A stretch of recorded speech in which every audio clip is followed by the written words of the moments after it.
preview of area games, analysis on this matchup, and keys to a Trojan win. Now let's head to the gym for Countdown to Tip-Off right here on KINA.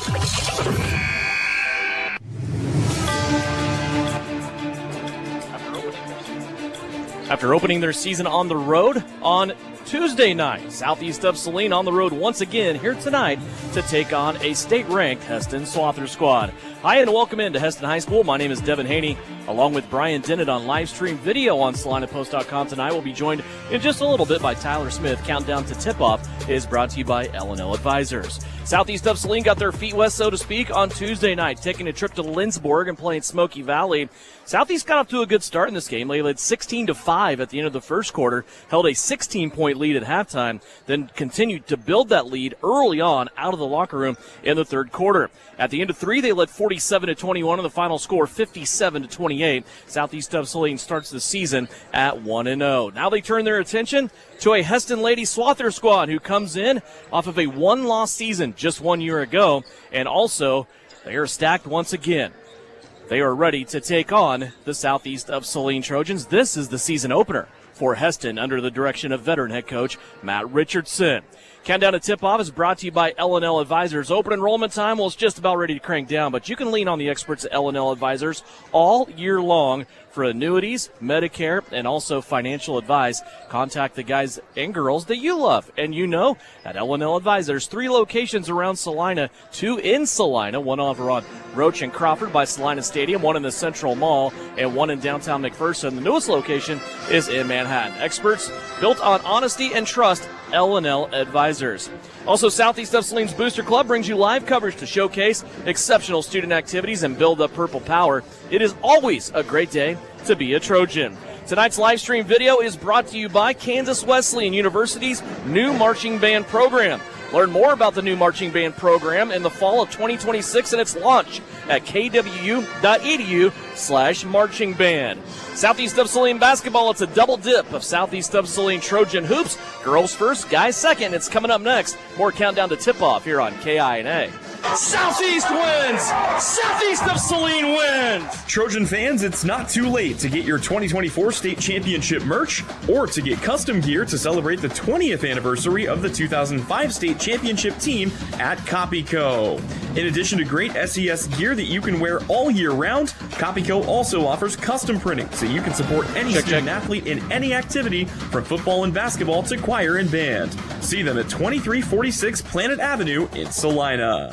4 walls and a roof can make a house, check. but a home, that's where life happens. First steps, backyard birthdays, morning coffee, sunsets on the porch. Home isn't something you buy, it's something you feel. And when it's right, you just know. For 22 years, Dan Goebel has helped people in Salina find that feeling. And now, he's here to help you. Your home is out there. Dan Goebel knows the way. Call 785-819-1904 or visit Salina Homes to find your way home. Mary Maids in Salina offers house cleaning services you can see and feel. Your home is more than just a house. It's where memories are made and moments are cherished. Though life can be complicated, house cleaning shouldn't be. Mary Maids strives to take the stress out of your day so you can live your life your way. With more than 40 years experience and an advanced time-tested cleaning process, they can help you reclaim time with your loved ones.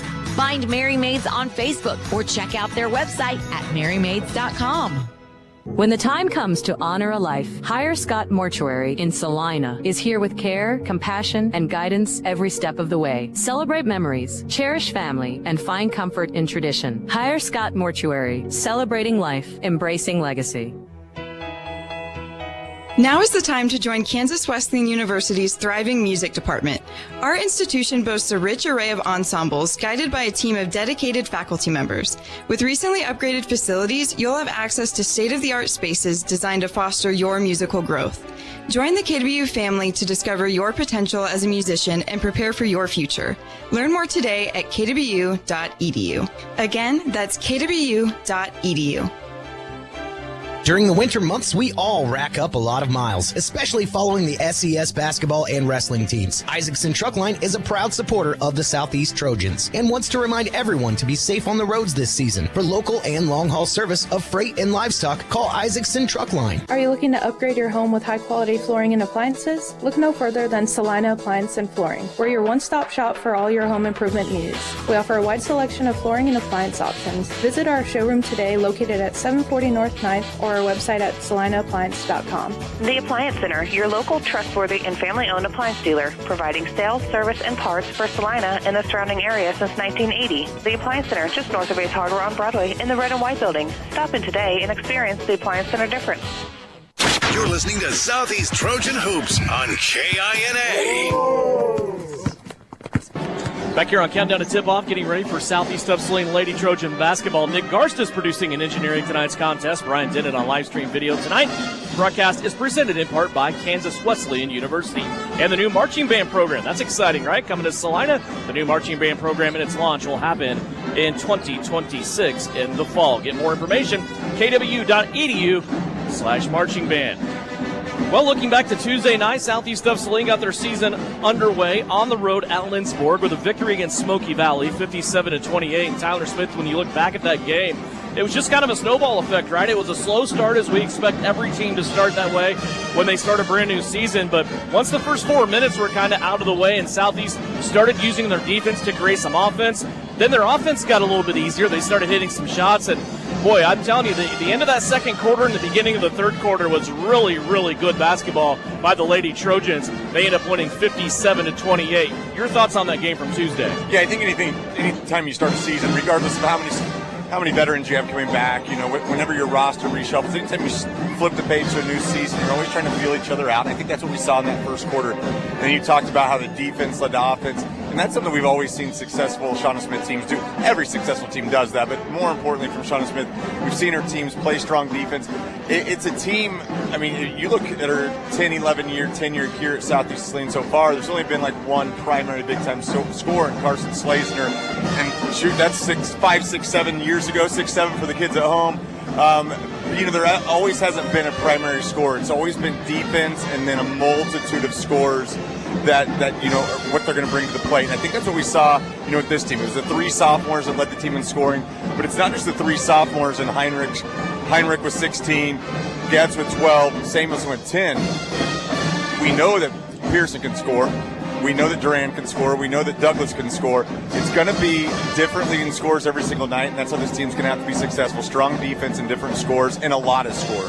Yeah, you echo my initial thought about this game is it could be any person on any given night. When I was going through and kind of looking at the career highs and what was established and what has been in the past, you know, you look at Reese Heinrich, a new career high for her as a sophomore now, 16 points in her first game as a sophomore. You look at 12 points, a season high, or excuse me, career high for Taryn Getz. You also look at 10 points from Kaya Samuelson. I think the scary thing for upcoming opponents for Southeast of Saline this season is you have Sutton Douglas and Abba Pearson, 2 seniors, along with Reagan Duran, a junior, who combined for 15 points. That's not going to be the case every night, as we've already seen Abigail Pearson in her junior season score 20 on 3 different occasions. Yeah, Pearson can, and we talk about the levels, you know, she can score from inside the paint, she can hit that mid-range jumper, which she's so good at, especially from the baseline, and she can also pop out and score from the 3-point line, so she can hit you from all 3 of those levels. Duran, we talk about her athleticism. A player her size shouldn't be able to score as much around the rim as she does, but she can also knock down that outside shot. And then again, Douglas will just pound you down low. It's her strength down low that gives her, you know, contested shots, but she's so much stronger than so many other athletes. She can make those difficult shots. And then again, you sprinkle in those 3 sophomores and then other bench players.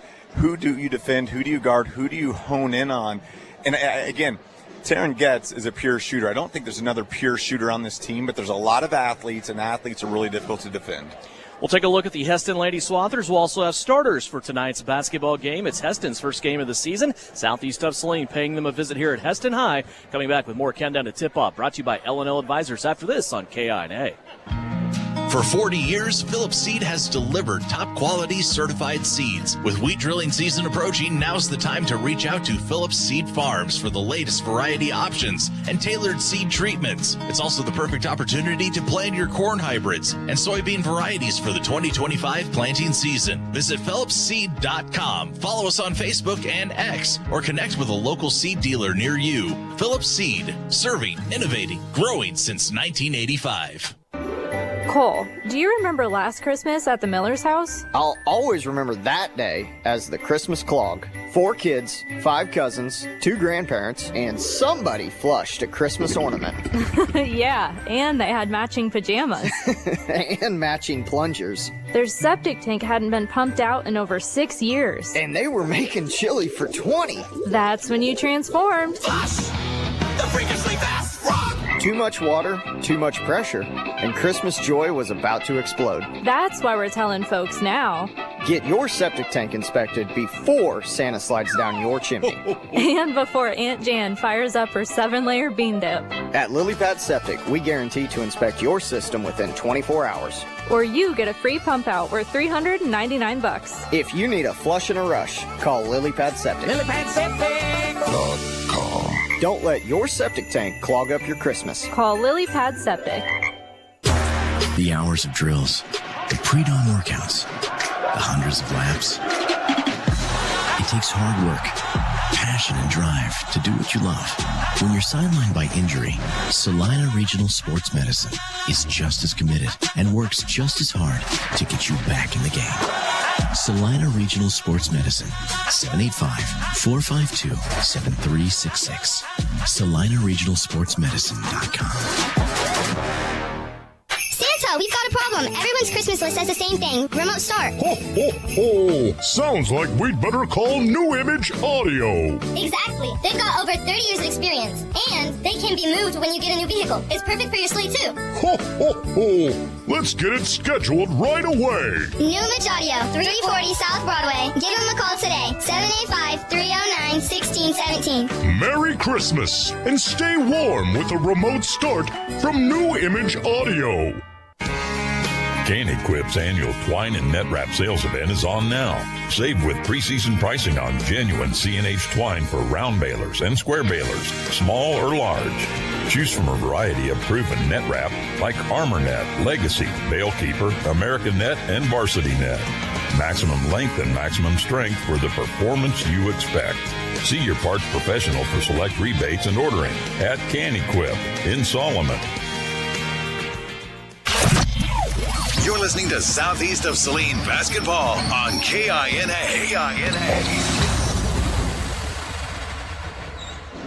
Welcome back into Hesston High School. Devin Haney along with Tyler Smith getting you ready for a countdown here just a few minutes away before the tip-off between Southeast of Saline and Hesston. Boys, Hesston, Tyler, no matter how you look at them, no matter what year it is, the story's all the same, right? Just extreme success every year in a row.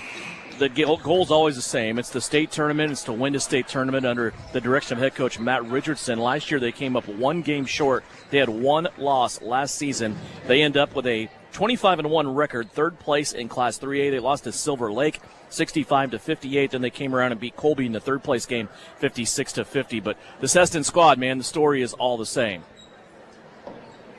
Good evening and welcome to tonight's. I didn't know if we were going to go national anthem. I think we might be. So, yeah. Looks like we are. Yeah, I'll give that back to you. We will take a break. Sorry. We'll finish those thoughts about Hesston when we come back. We'll also have the starters for you. One final timeout. Tip after this on KINA. Hi, this is Angela Gephardt from the Bank of Tuscan, and I'm still cheering on SES Trojans. Just like a great basketball team, we're here to assist, pass, and score big with you with our lineup of winning banking products. Whether you're looking to save with our traditional high-yield savings account, earn with Kasasa-free checkings, or secure your future with competitive loan options, we've got the tools to help you slam dunk your financial goals. Stop by one of our branches or visit Bank of Tuscan to learn more. The Bank of Tuscan, member FDIC. Whether on the field, court, or in the operating room, experience matters. A coach loves an experienced team just like a patient values an experienced doctor. Salina Ortho has ABOS board-certified physicians with over 40 years of orthopedic service. If you need help staying active or just want to discuss options regarding the newest techniques and services and specialties that Salina Ortho provides, see one of our trusted physicians or visit salinaortho.com. Salina Ortho, your voice, your choice, past, present, and future. Now is the time to join Kansas Wesleyan University's thriving music department. Our institution boasts a rich array of ensembles guided by a team of dedicated faculty members. With recently upgraded facilities, you'll have access to state-of-the-art spaces designed to foster your musical growth. Join the KW family to discover your potential as a musician and prepare for your future. Learn more today at kwu.edu. Again, that's kwu.edu. Can-Equip's annual twine and net wrap sales event is on now. Save with preseason pricing on genuine C&H twine for round balers and square balers, small or large. Choose from a variety of proven net wrap like Armor Net, Legacy, Bale Keeper, American Net, and Varsity Net. Maximum length and maximum strength for the performance you expect. See your parts professional for select rebates and ordering at Can-Equip in Solomon. You're listening to Southeast of Saline Hoops on KINA. Back here at Hesston High School, just a couple of minutes away from the tip-off. Let's go over starting lineups for you for the Hesston Lady Swathers in their first game of the season. They will start Jaden Williams, 5'5 junior, 3 points a game a year ago, also a rebound and an assist. Marcy Rewerts, Macy Rewerts in the starting lineup as well, along with Ashley Lehman, 5'5 senior, a 1 point a game. We'll talk more about Lehman, though, as the night goes on. Callie Yoder seems like she's been at Hesston forever, a 5'3 senior.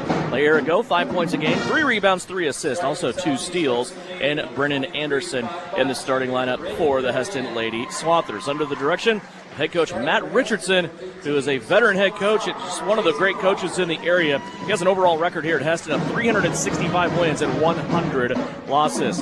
For the Southeast of Saline Lady Trojans, under the direction of head coach Shauna Smith in her 10th season.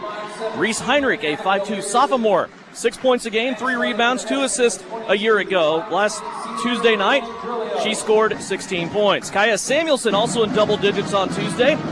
She's a 5'7 sophomore. Scored 12 points a year ago and also led the team in assists and steals. Sutton Douglas, a 5'7 senior, averaged 5 points, 5 rebounds a year ago. Reagan Duran, a 5'5 junior, 6 points, 2 rebounds a year ago. And Abba Pearson, a 5'7 senior, led the team in scoring, along with 5 rebounds for 12 points a year ago. Tyler, your New Image Audio keys to success tonight. Southeast of Saline's got a tough one here on the road against the 4th-ranked team in the state. Without a doubt, tonight's all about controlling the controllables, right? You come into an environment like this environment's only going to get better. Hesston is just a great community. They support the program so well. You're going against one of the top coaches in the state of Kansas. You also, it doesn't matter, we talk about, the Hesston tradition. Kendall Brugan, one of the most polished high school basketball players in the state of Kansas in the last 20 years, graduated now at Missouri State. She's gone. That's fantastic for Southeast. However, Coach Matt Richardson continues just to pump talent into this program. And we talked about Ashley Lehman, only averaged a point last year. Ashley Lehman, one of the most decorated track and field athletes in the state of Kansas. She's a Nebraska signee. Watch her. This is one of the few times that Reese Heinrich won't be the fastest player on the court. It's going to be an interesting battle watching these two athletes get after it. JC Proctor will step into the center circle. She will jump it up. It's going to be Reese Heinrich that will control it as you watch live stream video tonight presented by Kansas Wesleyan University. Southeast of Saline in their purple jerseys here on the road for the second time this week. Hesston in their home whites trimmed in red. Southeast of Saline on the first possession of the night. Samuelson testing the waters, wanted to drive baseline. Now she's going to come back out against a Hesston pesky man-to-man defense. Samuelson gave it up. Now she gets it back from Pearson, back between the rings. Goes to Sutton Douglas. All the action so far beyond the three-point line. Samuelson, little head and shoulder fakes. Puts the ball on the ground, gets to the elbow. No more further progress, though. Southeast now working the right-hand side of the floor with Pearson. They'll swing it around. Duran, Heinrich. Heinrich now to Samuelson. Samuelson, a little head and shoulder fake. Wanted to drive off the left-hand side, and the official said she traveled. And, Devin, right here, that's a 44-second possession. We talked about the shot clock and how we have a shot clock. NCAA has adopted the shot clock. Shot clock will be used in region, sub-states and state tournaments. Not so here. So, that possession would have changed a lot different if you would have had a shot clock. Hesston trying to work it off to the right-hand side in the corner. They're going to lose the basketball. Now the officials confer, and they're going to say it'll stay with Hesston on their offensive end. You keep telling me about this shot clock, Tyler. This is the second game now this week, and I still have yet to see one. Yeah, it is bizarre how just some schools have adopted it, some schools have not. It'll definitely change the flow of the game.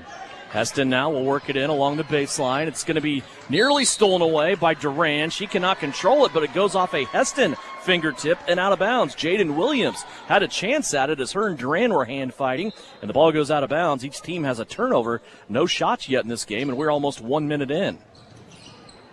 Heinrich with it. She'll spin dribble off to the right-hand side. Now to Samuelson. Top of the key three. Pearson. She'll pull the trigger. Too strong. Rebound. Couple of purple going after it as Douglas and Samuelson both tipped it out, and it's going to be Hesston that controls it. Back the other way. Williams with it. She'll try the baseline now. She's turned away. Inside, Hesston, a shot up. That's no good. Rebound and a stick back. That is up and good by J.C. Proctor. Yeah, great job from Proctor, just going up, getting that ball at the highest point. Drew a lot of contact, not only getting the rebound, but also finishing the shot. You know, Hesston's looking for scores. Obviously, you lose Brugan, you lose a couple other seniors that score a lot. They're going to kind of have to find somebody, and Proctor looks like she's going to be ready for that spot. Pearson, another three. That's no good. Hesston has the rebound off this as well. Here come the Swathers back the other way. Heinrich's going to tip it. Goes out of bounds off the brick wall here in this brick gym. It's one of the reasons this gym is so loud. Just the sound in here just reverberates all over the place. Hesston will keep it here along their own baseline. It was Heinrich that chased down Lehman right there. You're seeing the state leader in stolen bases last year against the state leader in the 100-meter dash. I mean, you're seeing just speed from these 2-point guards. Here's a ball deflected, taken away. Abba Pearson will control it for Southeast of Saline. Up the floor to the right-hand side, Samuelson. Quick entry inside to Douglas. Douglas goes to work on a curl. Now she'll kick it out to Duran. Duran head and shoulder fake. She's in a trap. Back to Douglas. Little pick and roll action. Perfectly executed by Southeast of Saline. Duran to Douglas. Well, the play kind of broken down. I don't think that was there. That's just great improvisation from Duran to Douglas right there. Good finish on that left side that we see Sutton have so much success with. And doesn't a lot of the credit there go to Sutton Douglas moving without the basketball? Once she saw that trap going, she went to the rim. Yeah, Douglas extremely heady. I mean, she plays like a senior. She understands where she's successful. She got to that left-hand block. It's a good finish. 2-2 our score, 5:41 left to go here. We're underway first quarter. Glad you could join us. It's night 2 this week of Southeast of Saline basketball. They got the season underway on Tuesday. Hesston with it, their first game of the year. Starting a brand new campaign here. This is usually the first game of the year for Southeast as well, but not this season. Here's a ball stripped away and taken as Taryn gets fresh into the game. Brings it the other way. Gets kick out to Duran. Duran wants to drive. Try to kick it back out. Ball free. Pearson, though, will save it for SES. Abba down on the baseline, struggling with the dribble and also struggling with the defensive pressure from J.C. Proctor. Will lose it. It'll stay with Southeast of Salina. Reese Heinrich will start the inbounds play. Yeah, we've seen Proctor do a lot of things in the paint, also right there on the perimeter, just staying with Pearson. Never an easy thing to do, but Proctor just long. She played defense with her feet, and then all of a sudden her hands got on the ball. Heinrich trying to get it inbounds. It's going to go off a couple of different hands. I think it might have touched Getz late. Getz has an quizzical look on her face. She didn't think she touched it, and it goes to Hesston back the other way. 5 turnovers so far in this first quarter, 3 of them for Hesston, 2 for SES. And this week you're going to see, I mean, these Coach Richardson and Coach Smith, we talked about in the opening how defense is going to lead to offense. Both these teams extremely well, coached defensively. They understand their roles and their assignments, and this could be a very low-scoring game. Hesston lost it again, trying to pass it off to the right-hand side, and I think right now the disruption for Southeast of Saline is coming on the perimeter from their guards. And that's where those athletes are. We talk about, athletically, Heinrich, Samuelson, Getz, Duran, everything they can do. There's so many different ways that they can beat you and play, and right now they're guarding well outside the arc. Points at a premium right now. 3 minutes into this game, we're still tied at 2. Charlotte Knopf has come into the game. Samuelson with the ball. She'll swing it around, ends up with Heinrich. Heinrich with almost a little no-look surprise pass, and it gets knocked out of bounds there by Hesston. Callie Yoder all over that one. Yeah, Yoder just exploded to that ball. Had really good job, went with that upside hand, that top hand, that high hand, so she didn't get, if the pass was completed, she wouldn't get beat. That's just defense. That's textbook from her.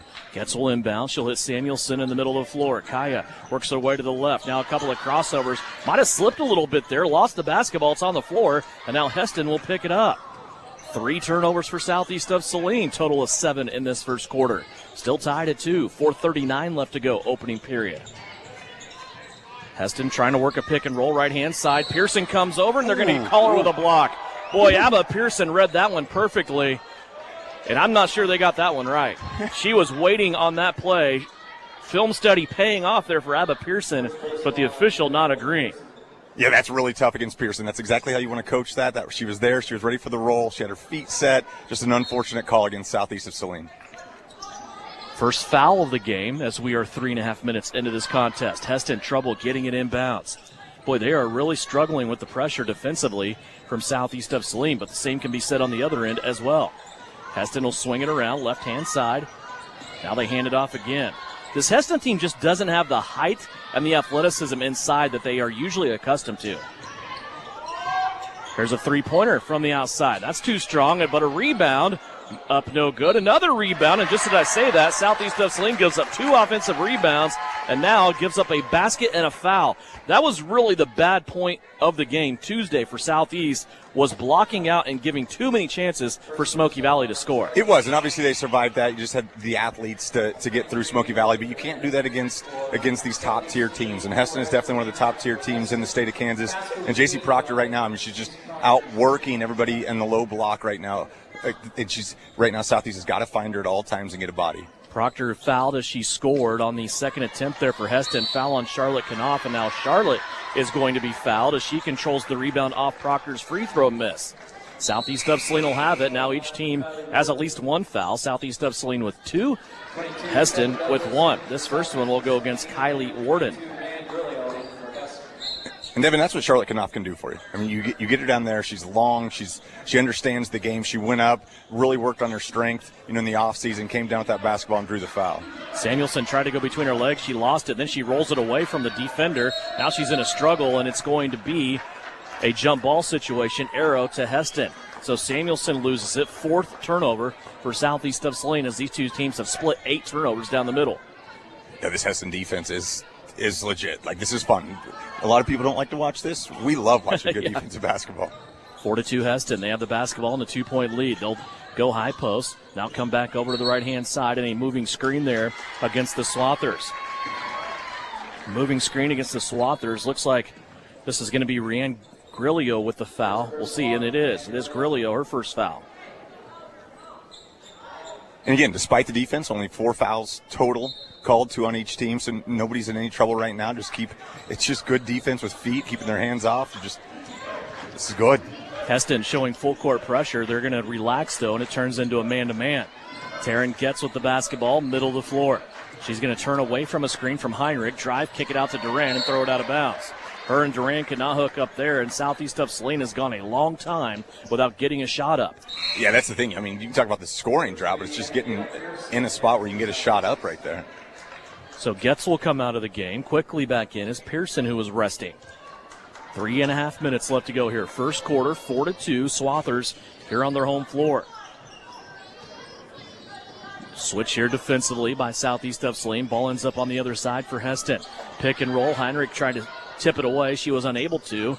Hesston still has it. Pearson and Heinrich working hard defensively on that other side. Now a kick out. Hesston goes to the other side of the floor. That three-pointer up no good. They're going to save it, though, on the offensive rebound, and Hesston throws it out of bounds.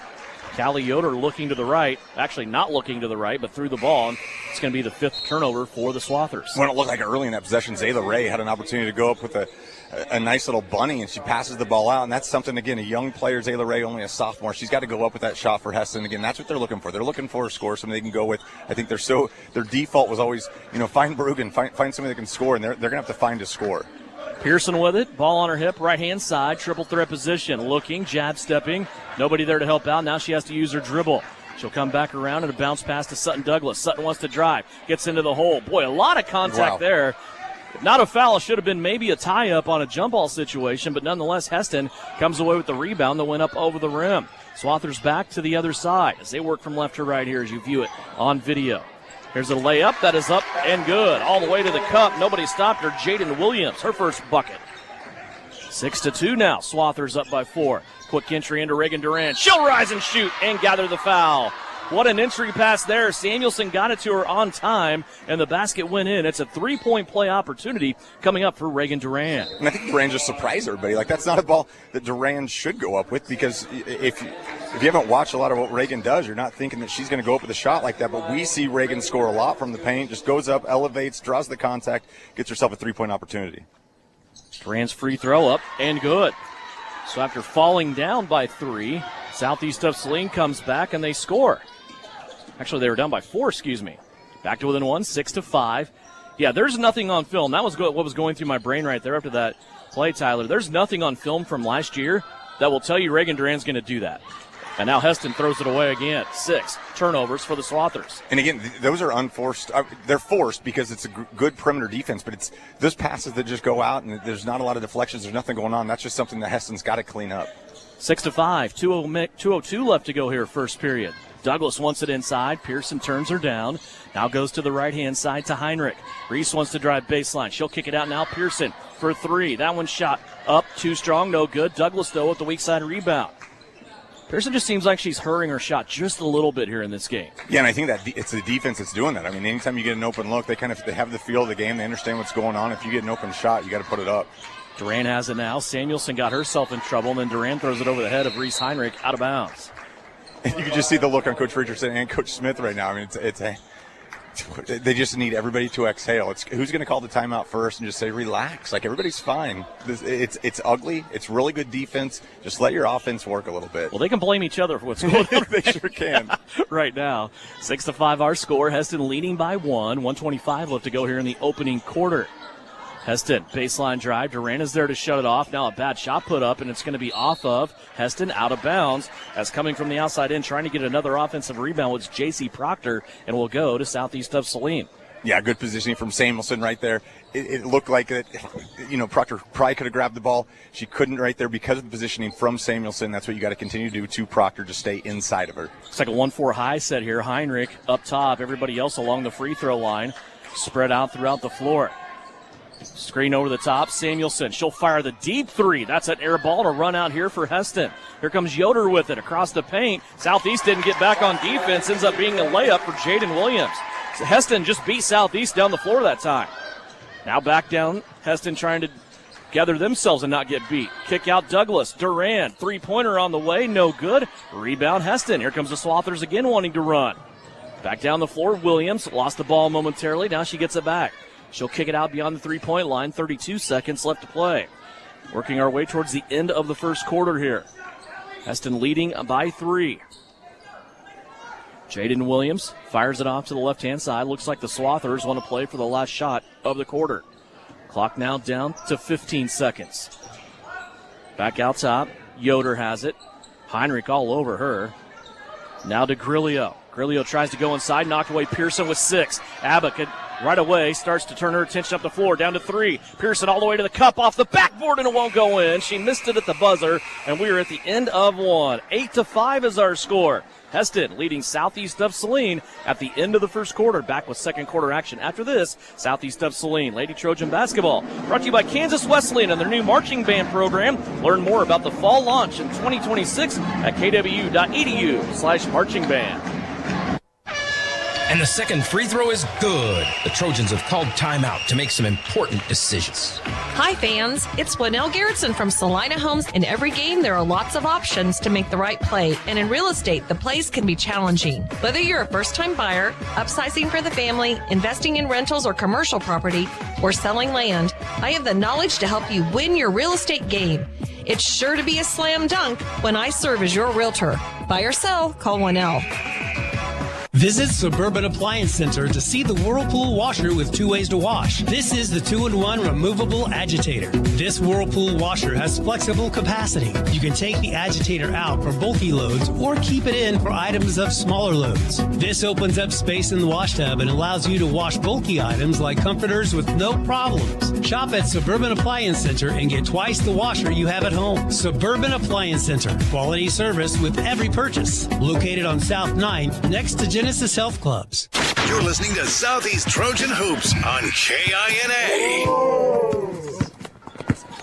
3-point lead for the homestanding Swathers as we start second quarter action. Devin Haney, Tyler Smith back here at Hesston High. 8-5 the score. Well, Tyler, you just get the feeling, at least I do anyway. I'm curious to get your thoughts. They're in that first quarter. Southeast just needs to settle in a little bit, slow down a tick, and I think they'll be okay. They're just sped up right now. Yeah, they are, and we're seeing a change of defense right here that might help out Southeast, which it does. Right away, you called it. Kaya Samuelson with a three-pointer, left-hand side. And I'm never going to question. You see Charlotte Knopf coming over. It's a good call from the officials. Good positioning from Proctor right there. Charlotte has to go through Proctor to get to the basketball. But I'm never going to question Coach Matt Richardson. But you've seen your defense play so well. You tried to change things up. You jumped. It looks like maybe a 2-on-2 where you're jumping the point guard coming across. All of a sudden that leaves Kaya wide open. That's dangerous. You get somebody just going, and we'll see what happens. 8-8 our score now after that first bucket of the game by Samuelson. Now a traveling violation inside as that Southeast of Saline defense continues to do their thing. They force Hesston into their 7th turnover of the half. Yeah, and again, that's just good defensive positioning, understanding where the play is going to go. It looks like, both teams extremely well scouted. It looks like right now what Southeast needs to do is beat somebody off the dribble. That's been the struggle, is getting them, get 2 feet in the paint. You can either go up for the shot or you can dish the ball off if help side defense comes, but you got to work going downhill. Pearson out top, dribbling, trying to get by her defender. She's being swarmed, put one inside at the ankles of Reese Heinrich, and it's out of bounds off of Heinrich's foot, and another turnover for Southeast. Yep. 14 turnovers distributed on both sides, 7 and 7. And it looked like the right idea, just the execution was too difficult. Just a really difficult pass and angle from Pearson to Heinrich. Hesston with it as they go to the left. Now a handoff, top of the circle. Bounce pass inside. Pretty Taryn Getz came over to help out, but had to leave her man. That gets an open jump shot, and that's no good. A rebound by streaking Samuelson. Eliana Smith into the game for Southeast of Saline right now. Here's Heinrich with it. She'll dribble to the right-hand elbow. Now Samuelson. Left-hand side, Pearson. Pearson inside to Smith. Smith with the one dribble, now back out to Pearson. Pearson wants to drive. Gets it back to Smith. Loose ball, scooped up by Samuelson. She'll pull the trigger from 18. Too strong, no good. Fight for the rebound. Getz and Pearson both save it, and the officials said one of them was on the baseline, out of bounds. Yeah, but that's what Samuelson can do right there. We saw that the defense kind of broke down a little bit, and when shots we're not talking about scoring being difficult to do right now, just getting open shots is, and I like that. I like that the play kind of broke down a little bit. Samuelson found herself with a 15-footer, goes up, missed a little bit long, but that's something you got to continue to stroke if you're Samuelson. 8-8 our score. Here's a steal. Taryn Getz. Oh, Getz being chased from behind. She's going to try to pass it across the paint to Heinrich, and too many swathers between them. Ball is tapped out of bounds, but it will stay with Southeast of Saline, who has a chance to run some baseline offense here underneath their own basket. But that will be after a timeout called by Hesston and Matt Richardson. He wants a timeout. It is a 30-second timeout. We'll keep it here. I want to remind you, Southeast of Saline basketball brought to you by the Kniper Agency of Farmers Insurance. Also, Hire Scott Mortuary, Mary Mays, the Appliance Center.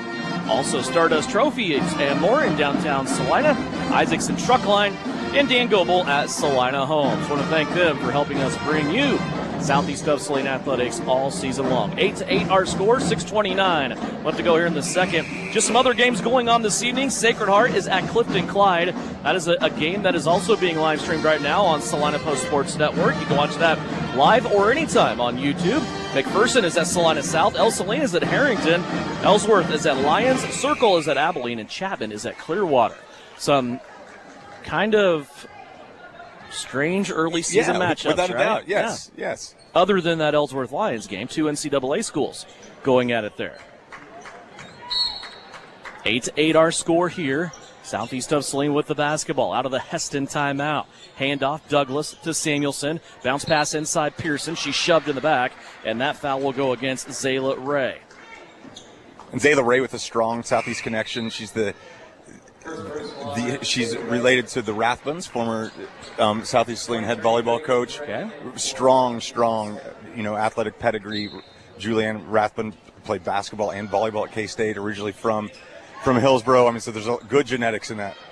Here's Ray. Duran inside. She had a curl around the paint. Douglas got her the ball, but then Reagan in a bad spot put it up and came away with nothing. 6:11 left to go here, second quarter. 8-8 is our score.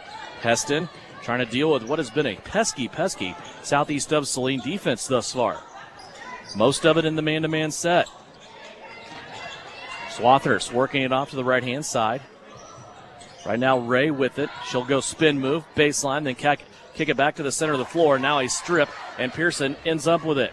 Here comes Abba Pearson back the other way. Crossover at the free throw line, gets to the bucket, and again, just a ball that goes up high off the backboard and no good. Back the other way. We're going to have a double dribble call. Dribbling down the right-hand side of the floor was J.C. Proctor, and she misdribbled with that basketball. It's the 9th turnover for Hesston here in this game.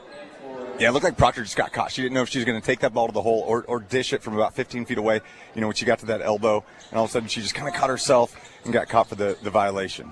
5:33 left to go here before halftime. Heinrich trying to go backdoor here to Duran, had it deflected, but Reese gets it back. Now over to Pearson. Pearson, right-hand side, gets Taryn inside to Douglas. Now she throws it out top. It's going to be a ball that landed right between Getz and Heinrich, but Taryn has it, now throws it to the right to Duran. Reagan wants to drive baseline. Shut off there. She's bring it back out and play it to Heinrich. Reese with a long three off the front of the rim. And that ball's going to travel out of bounds on the far corner and go back to the Swathers. And now a timeout will be called by Shauna Smith. This is a 30-second timeout. We'll step away. We'll take it as well. 5:06 left to go here in the second quarter. We're tied at 8 here on KINA. It's natural to think that insurance is complicated, but at Farmers Agency, we know a thing or two about helping to make it easier by explaining your available coverage options. And with over 25 years of experience in insurance, we can help you through the process step by step. Call Kniper Agency at 825-8419 to learn more today. Underwritten by Farmers Truck Fire Insurance Exchanges and Affiliates. Products not available in every state. We are farmers. Bum, ba-dum, bum, bum, bum, bum. You're listening to Southeast of Saline basketball on KINA.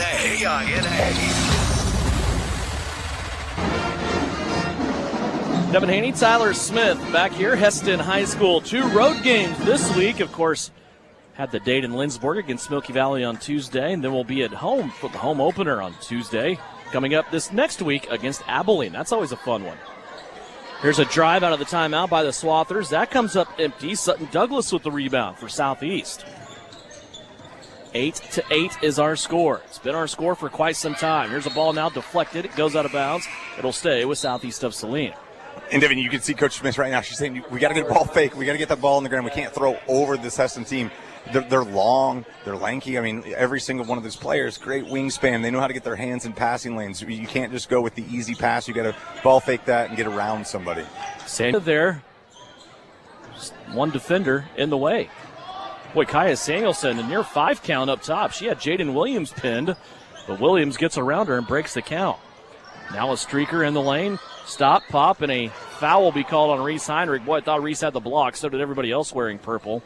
They're going to call the first foul on Reese Heinrich here in this game. Yeah, the foul on Heinrich can be questionable, but what she's got to do when Callie Yoder's making that cut, you got to get in the way. I mean, she made that cut way too easy. You can never have somebody cross your face without making contact with them. That's exactly what Yoder did, cross the face. She got herself too deep. Regardless if you agree with the foul or not, they're going to call it on the floor. But you got to make sure you're playing better defense, get a forearm in Yoder before she crosses. 4:18 left to go before halftime. Talk to Francis Flack, see what his thoughts are on the performance Tuesday of his Southeast Trojans on the guys' side, see what his thoughts are about taking on the number 1 team in the state here tonight. Boy, Hesston just got away with a travel. They continue to play on. Back to the middle of the floor. Loose ball. Pearson trying to come away with it. She cannot. It's controlled by Jaden Williams. And now a foul on Abba Pearson.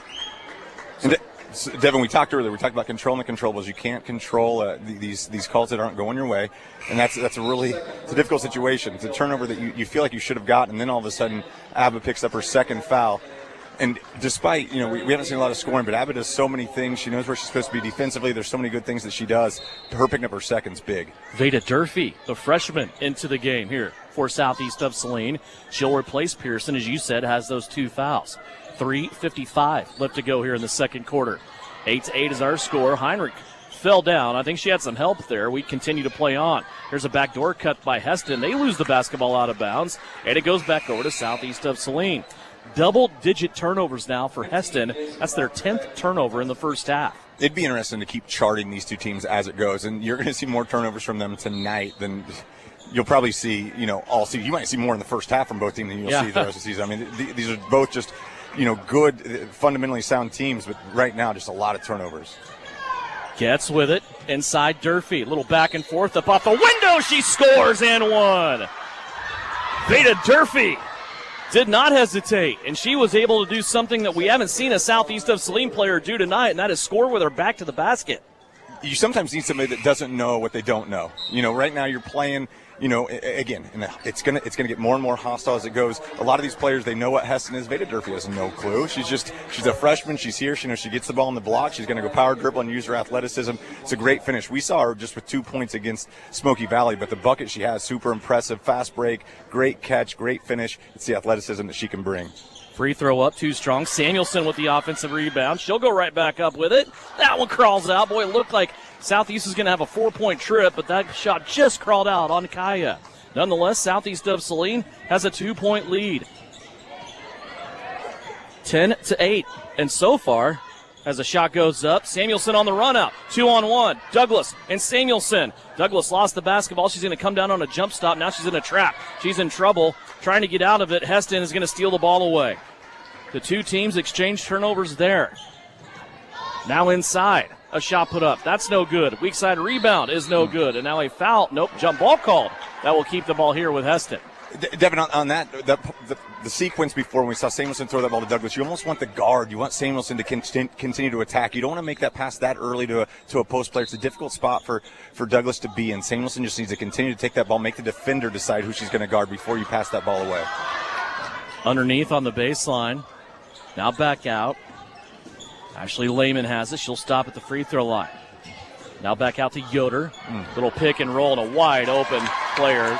Tessa Martin scores her first basket of the game. Back tied at 10. And we've seen that screen and roll so many times. We've seen it defended really well. But if you have one lapse, that's what's going to happen. It's going to be a wide open layup.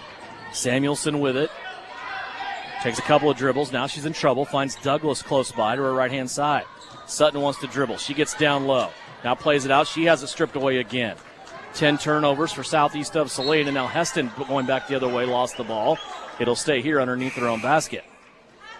And now who handles the frustration the most? Both teams very frustrated offensively, but who can still run their sets, look for open shots, not try to do things, completely off script. Off script stuff's going to work, but you got to stick with your offense and stick with the movement.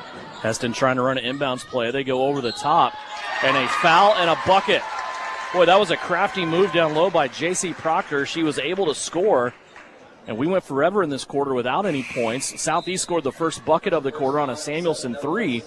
And then we went in a big drought for both teams, and now the scoring is picking up a little bit. Sutton Douglas in on the foul for Southeast of Saline. At the free throw line, J.C. Proctor, a three-point play. She has 7 of Hesston's 13 points. Southeast with it back. Duran to Getz. Corner three. Splashes it home. Taryn Getz. And I think that's a product of what you were talking about. Drive to the lane, kick it out, give those shooters some time. Well, I think Duran wanted Getz to go back door right there, but Getz wanted to stay right there, stayed on the baseline. That's a big-time three from the sophomore. Last I checked, the backdoor basket's only worth 2. There you go. 13-13. 1:54 to go. There's another foul on Southeast of Saline. This will be on Taryn Getz, her first. It is Pearson and Knopf that both have 2 for Southeast of Saline. First free throw here on the way by Jaden Williams is no good. Williams scored 4 points in the first quarter. That Taryn Getz three-pointer tied this game back at 13. Second free throw, no good. Duran in a battle for the rebound. It squirts free. Hesston will control it here on their offensive end. They had 2 Swathers take off, and now they will come back to the rim. A shot up, no good. Another shot is good. Guess who? J.C. Proctor in there to clean it up. She has 9 points in the first half. 1:35 left to go before halftime. Duran with it up top. Looked inside, now goes to Heinrich. She was passing where Heinrich was. Heinrich took off and went inside. And another turnover for Southeast of Saline. Yeah, Duran, we've seen a couple uncharacteristic turnovers from her on the perimeter, just making that pass and nobody's there. Either the back cut's happening sooner than she thinks, or she's just throwing it when Southeast, they're still in their motion. But that's twice now we've seen a ball come our direction with not a Southeast player in sight. 15-13, it's a 2-point lead, 1:25 left to go here in the second quarter. Southeast of Saline trailing by 2 on defense. Heinrich trying to take it away, and she is going to have a jump ball situation and a turnover here. Heinrich that time got her hand in the dribble, was able to go down and tie it up and get the arrow at the table. And you saw right there, they were trying to set up that screen and roll game that they've had a lot of success with offensively. And all of a sudden, you just saw that Yoder wanted to continue going right. Heinrich got her hand in the way. Any turnover is a huge turnover. Anytime you get another offensive possession, it's huge. Getz for three. Back-to-back now. Taryn Getz is heating up. Back-to-back threes, and Taryn Getz has given Southeast a 1-point lead. 16-15. Under a minute left to go. And a double dribble violation there against the Swathers. They'll turn it back over. 13 first-half turnovers for Hesston. And credit that turnover to Heinrich. It was Heinrich guarding the ball right there, gets another hand in there. All of a sudden, Hesston, the ball handler, gets the basketball, tries dribbling again. The hand's there. Just another great job by number 2 from Southeast. See if they make a conscious effort here to get Taryn Getz the basketball. She's made her last 2 shots from long range. Douglas, lob pass inside to Durfee. She's fouled from behind. Boy, that was a really good connection. That ball hung in the air for a while, but Durfee did a good job just kind of looking up over her shoulder into the lights and bringing that ball down and getting the foul. Yeah, it's extremely difficult. You have a body on the front side of you right there, but you're exactly right. Catching that ball over your head, over your shoulder. Difficult position from Durfee. Did a great job not only catching the ball, but then going up and drawing the foul as she's heading to the free throw line as she makes her first. 3 points now for Veda Durfee. That foul on Kylie Warden for Hesston gives her 3rd foul now here in this first half. 47 seconds left to go. See if Durfee can get a back-to-back here at the free throw line, and she does. Splashes them both home. 4 points for the freshman. 18-15. Southeast of Saline leading by 3. 42 seconds left to go. Here's a near steal. Samuelson up top. Now a screen for Hesston. Will spring the ball handler free. Yoder dealing with Samuelson now. She'll dribble drive handoff to Lehman. Now back over to the right-hand side to Williams. Williams leaning into Heinrich, trying to that baseline. Hesston brings it back out. 26 seconds on the clock. Now back over to the left. Yoder, she's directing traffic. Wants a low post presence inside. Yoder now wants to dribble, stumbled, threw the ball up, rebounded by Getz. Here comes Taryn Getz from the backcourt. She'll go right-hand side to Samuelson, who looked at the scoreboard. Clock down to 10. Ball now in the hands of Heinrich. Heinrich looking to the right. Getz has it. She's going to be tied up, and free throws coming up here. Nope, not quite. That's just the 4th foul for Hesston. Yeah, and a good foul from Hesston right there. Before Southeast can get into that, we know it's coming. They might not, but that's a good foul. All of a sudden you get to reset your defense, get everybody in the right spot.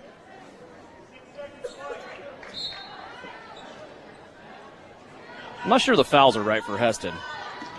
I've marked off way more than what they have.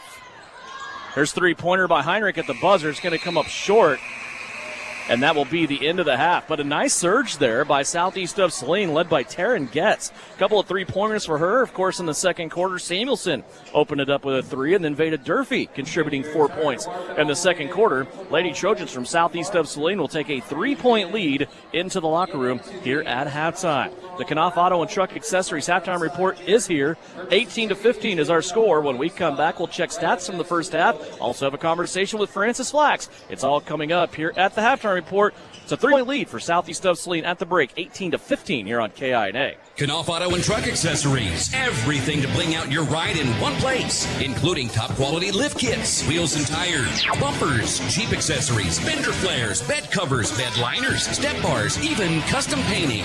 Knopf Auto is the and soil dealer and has many synthetics and filters in stock. Visit Knopf Auto on Facebook for specials, great ideas, and let them make your truck stick out in a crowd. Knopf Auto and Truck Accessories, supporting the Southeast of Saline Trojans. In keeping with the spirit of this joyous holiday season, the staff and physicians at Salina Surgical Hospital want to wish you the merriest of holiday seasons. As caring physicians and staff, your respect, dignity, and happiness is important to us. You're our neighbors, our friends, and our loved ones. Thank you for choosing us this year. Remember, you do have a choice. Make the right choice. Choose Salina Surgical Hospital. Salina Surgical Hospital is partially owned by a group of local community-involved physicians.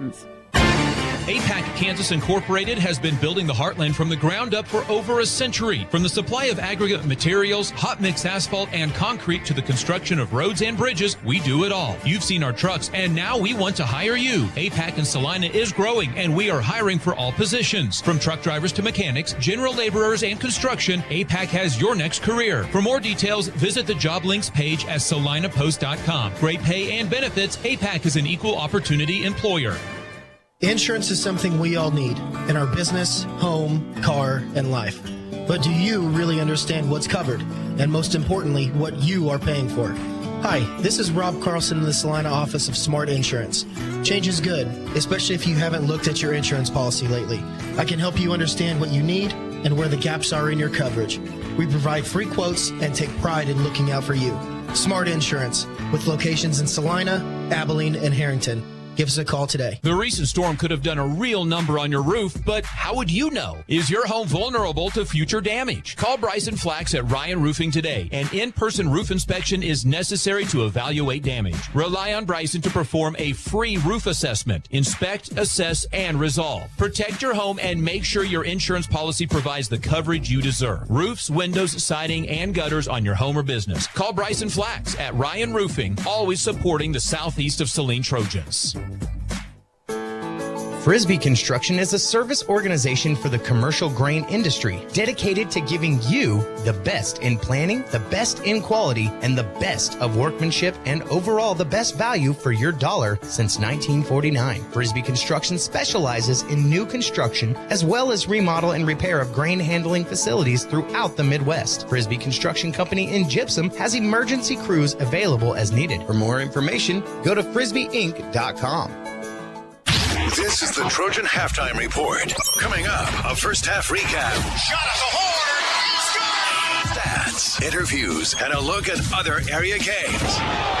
Now, let's get back to the gym for Trojan Halftime on KINA. Back here at Hesston High School, Devin Haney at halftime, brought to you by Knopf Auto and Truck Accessories. 18-15, Lady Trojans at southeast of Saline with a 3-point lead. Time now to look back at our game on Tuesday, featuring southeast of Saline's Trojans on the guys' side. And with us now, head coach Francis Flax. And boy, coach, we talked about it after the game, and I just keep thinking back to this game. Little things here and there, a couple of rebounds and a couple of shots that just weren't going your way in the fourth quarter that went your way earlier on in the game. Seemed like the guys lost their legs a little bit, which is understandable with the numbers that you have, but I don't think you can fault their effort at all. 67-56, you take the loss. Your overall thoughts when you have a chance to look back at that first game? Well, you're right about a couple of things. We got pounded in the fourth quarter on the boards, that was for sure. But we scrapped very, very hard during that game. I have to get used to this, how we can rotate players in and out without losing a lot of continuity. Because, we played guys too long and then set them out for 30 seconds and then they played again. We're going to try just a little different than that tonight. But all in all, I was pretty happy. You're always a better coach the next day. And I thought to myself, with no shot clock and them playing the zone, why in the world didn't I hold the ball in the fourth quarter? But that's hindsight. Yeah, absolutely. And that's not in my DNA. I don't. That's just not me. Yeah, absolutely. And you talked about rotation, and that's a task anyway. Whether you have 12 or 7 on your bench, you got to find out what you can do and how you can go with players. And a lot of times it seems kind of silly, but your rotation's harder with limited numbers than it is with everybody with a full bench. And by the way, you got to do that. You got to figure it out against teams like Hesston and Abilene and teams like that, don't you? Yeah. The schedule, considering our circumstances right now, the schedule is definitely not in our favor. But I've played many a basketball game in November, December, and never won a championship. That's right. So we're going to be patient. First semester last year we were 0-4. Mm-hmm.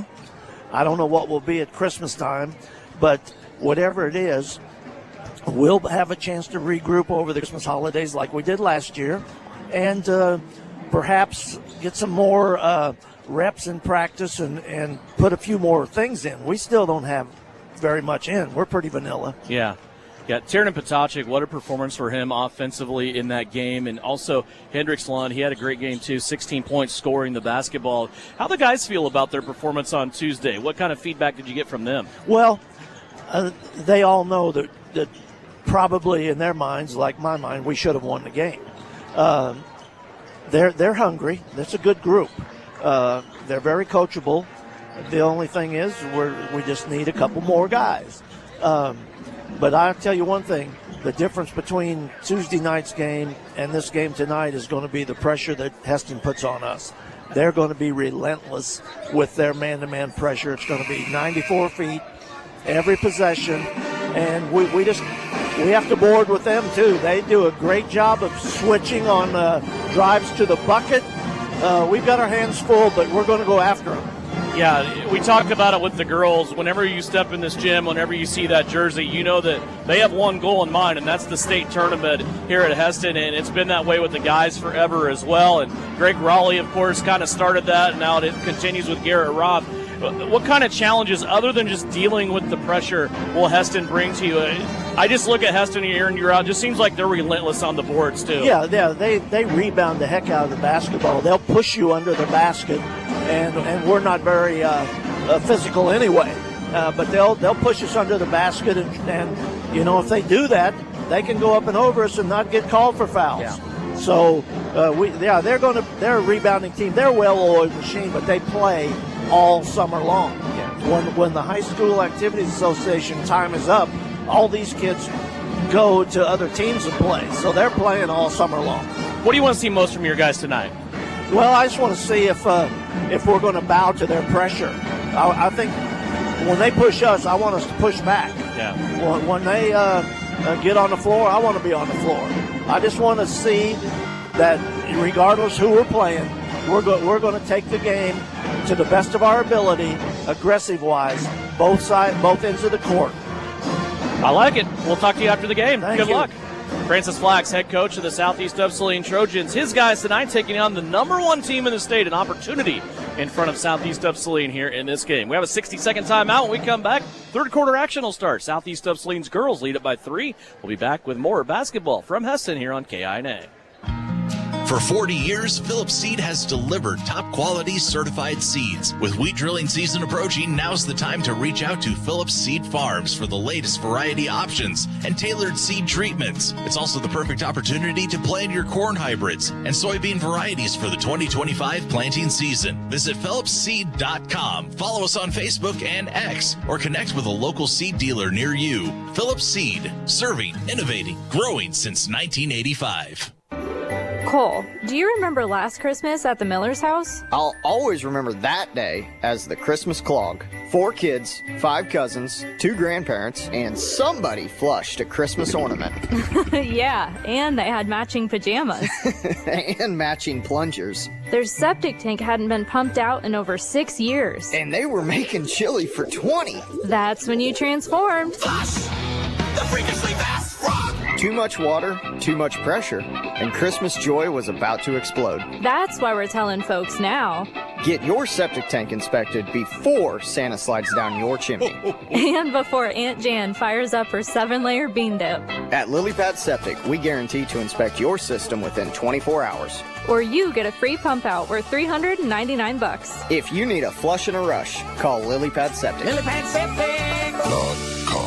Don't let your septic tank clog up your Christmas. Call LilyPad Septic.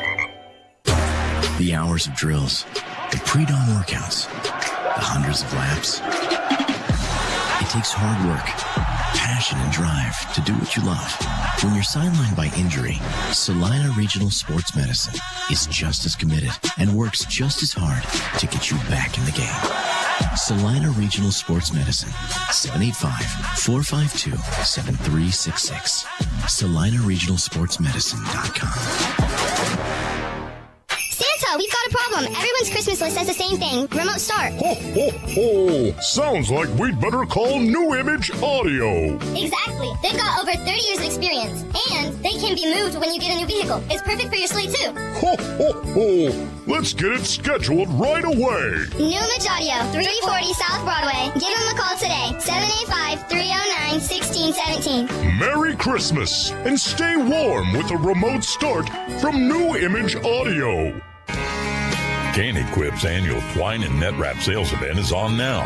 Save with preseason pricing on genuine C&H twine for round balers and square balers, small or large. Choose from a variety of proven net wrap like Armor Net, Legacy, Bale Keeper, American Net, and Varsity Net. Maximum length and maximum strength for the performance you expect. See your parts professional for select rebates and ordering at Can-Equip in Solomon.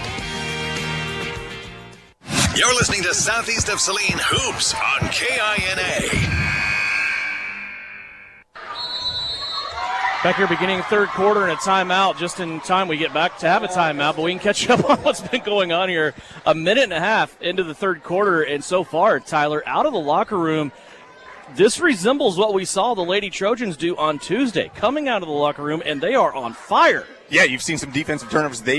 They've taken advantage of those turnovers. We saw a great catch and a finish on the right-hand side from Sutton Douglas, and then we saw another transition opportunity where Samuelson hits the three. Again, defense leading to offense.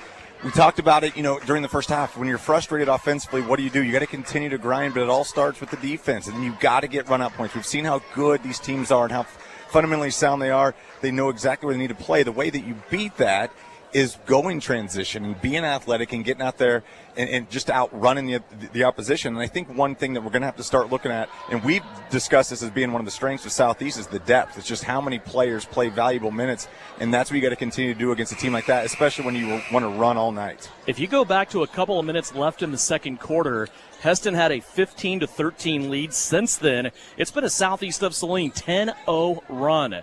And as you said, Sutton Douglas, then Kaya Samuelson. Back-to-back buckets, Southeast of Saline leads 23-15. 8-point advantage here. Inside, Hesston, though, answers it, and right away they stop that run. Back the other way, Hesston with a steal now. J.C. Proctor, by the way, got that bucket for Hesston down on the offensive end. She leads the Swathers with 11. 6:05 left to go, third quarter. Here's a drive. And going to be a possession arrow at the table. Southeast will have it. So a turnover here on Hesston. Each team has a turnover to start out here in this second half of action. 23-17, SES with the basketball. Heinrich brings it up across, little quick twitch crossover. Ends up with Samuelson. Now to Durant. Reagan Durant. Contact there from a Hesston player. Let's see who was on. That was Yoder. So Callie Yoder will pick up a foul, her first. Yeah, good call from the officials. Yoder was just in that space, right? Like there was nowhere Durant could go. You saw she swung the ball around. Hesston fans wanted an offensive foul right there. It's a good call from the officials. Kaya Samuelson with it. Now over to Heinrich, off a screen. Three-pointer from Reese, rims off, no good. Durant had the rebound. Before she was able to secure it, she was tied up. And the arrow this time will go in favor of Hesston. Boy, Reagan still up in the air, and that Hesston Swather came in and just got both hands on the basketball before Reagan had a chance to put that one away and secure it. Yeah, good strength from Durant just to create the tie-up. Right there, the ball wasn't stripped away. Again, every tie-up, every change of possession, just changing the arrow, it's going to give you the next opportunity. So you have to look at those as sometimes valuable plays. Instead of having the ball ripped away, you're giving yourself a chance to have the next change of possession. Hesston with it, working through their offense. They go high post. Tessa Martin has it. Martin a little back and forth now. She unloads it to Warden on the right-hand side. Kylie Warden all the way to the basket and scores her first bucket of the night. This Southeast lead has been trimmed down to 4. Pearson with it on the left-hand side. She's been given quite a cushion there, guarded by J.C. Proctor. Now to Samuelson, top of the circle. 5 minutes left to go here, third period. Pearson has it on the right. Tried to turn her around, lost her dribble. Now she bounces it off a Swather foot, and it goes out of bounds. I don't know how Heinrich saw that was off a Hesston player. Somehow she did, and she let it go out of bounds. Yeah, just it looked like it had a weird spin off of it, but you're exactly right. It's one of those balls that you want to go for it. You don't know where it came off of. Fortunate for Southeast and fortunate for Heinrich that ball went off Hesston and it's going to stay with the purple. 23-19. 4:57 left to go here in the third. Pearson inside will draw the foul. And that's called on the floor as well.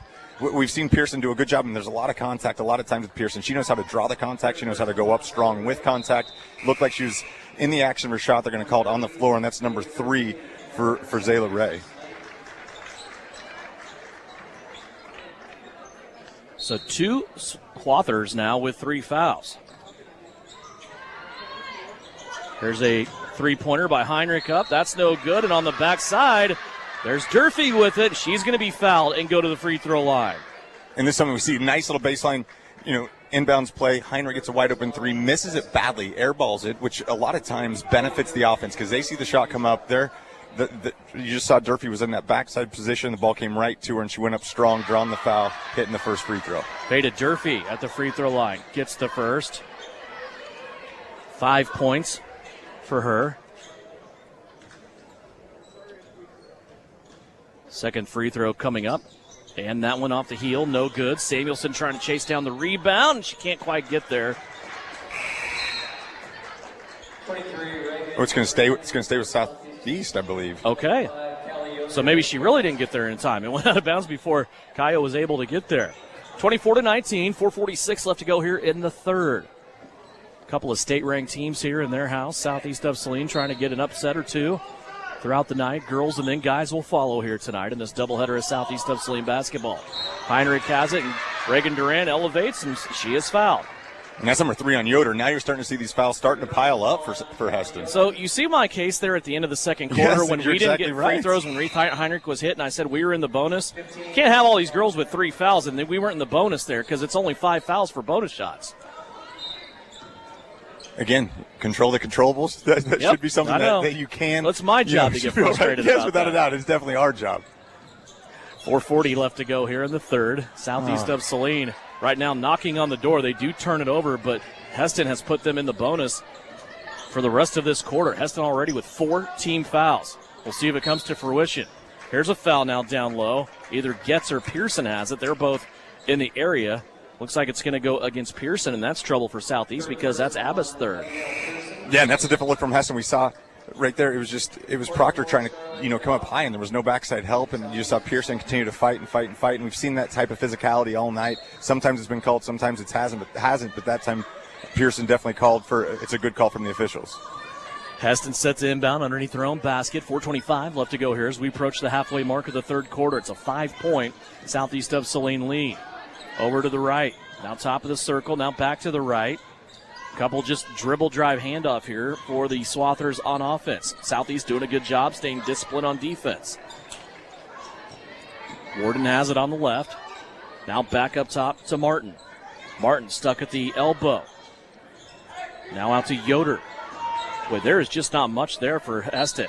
And now a foul on Charlotte Knopf, and I'm not sure I see that foul on Knopf. Nonetheless, it's going to be shooting coming up here for Tessa Martin, who will step to the free throw line. She scored 2 points back in the second quarter, and now Charlotte Knopf has 3 for Southeast. Yeah, Knopf did a great job in that whole defensive possession, just staying in the paint, continue to rotate, understand that she has backside help, so she's playing high, then all of a sudden she's dropping down low as the first free throw goes. It's another tough call. You got to get there just a step earlier to not get called for that foul. First free throw is good. Second free throw on the way from Martin. She got them both. And now this is a one-possession game, 24-21.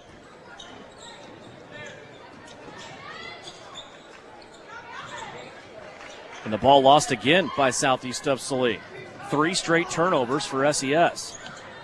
Hesston inside. A lot of body contact. They leave it off. And it's going to be a shot up and good by J.C. Proctor. She has 13. And that Southeast of Saline lead has been trimmed down to 1. Yeah, and give credit to Yoder right there. She had a lot of contact. She was at half court. All of a sudden, you saw Heinrich get on her, and the entire way she had somebody riding her, somebody on her. She just finds Proctor right there. Nice little dish for the finish. Southeast lead was 24-16. Now it's 24-23. It's a little 7-0 run here for the Hesston Swathers.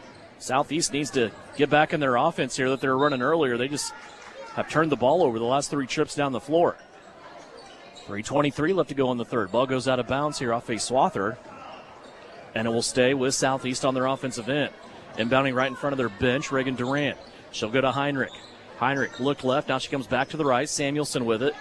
Abba Pearson is back in the game. 3 fouls or not, she's out playing right now.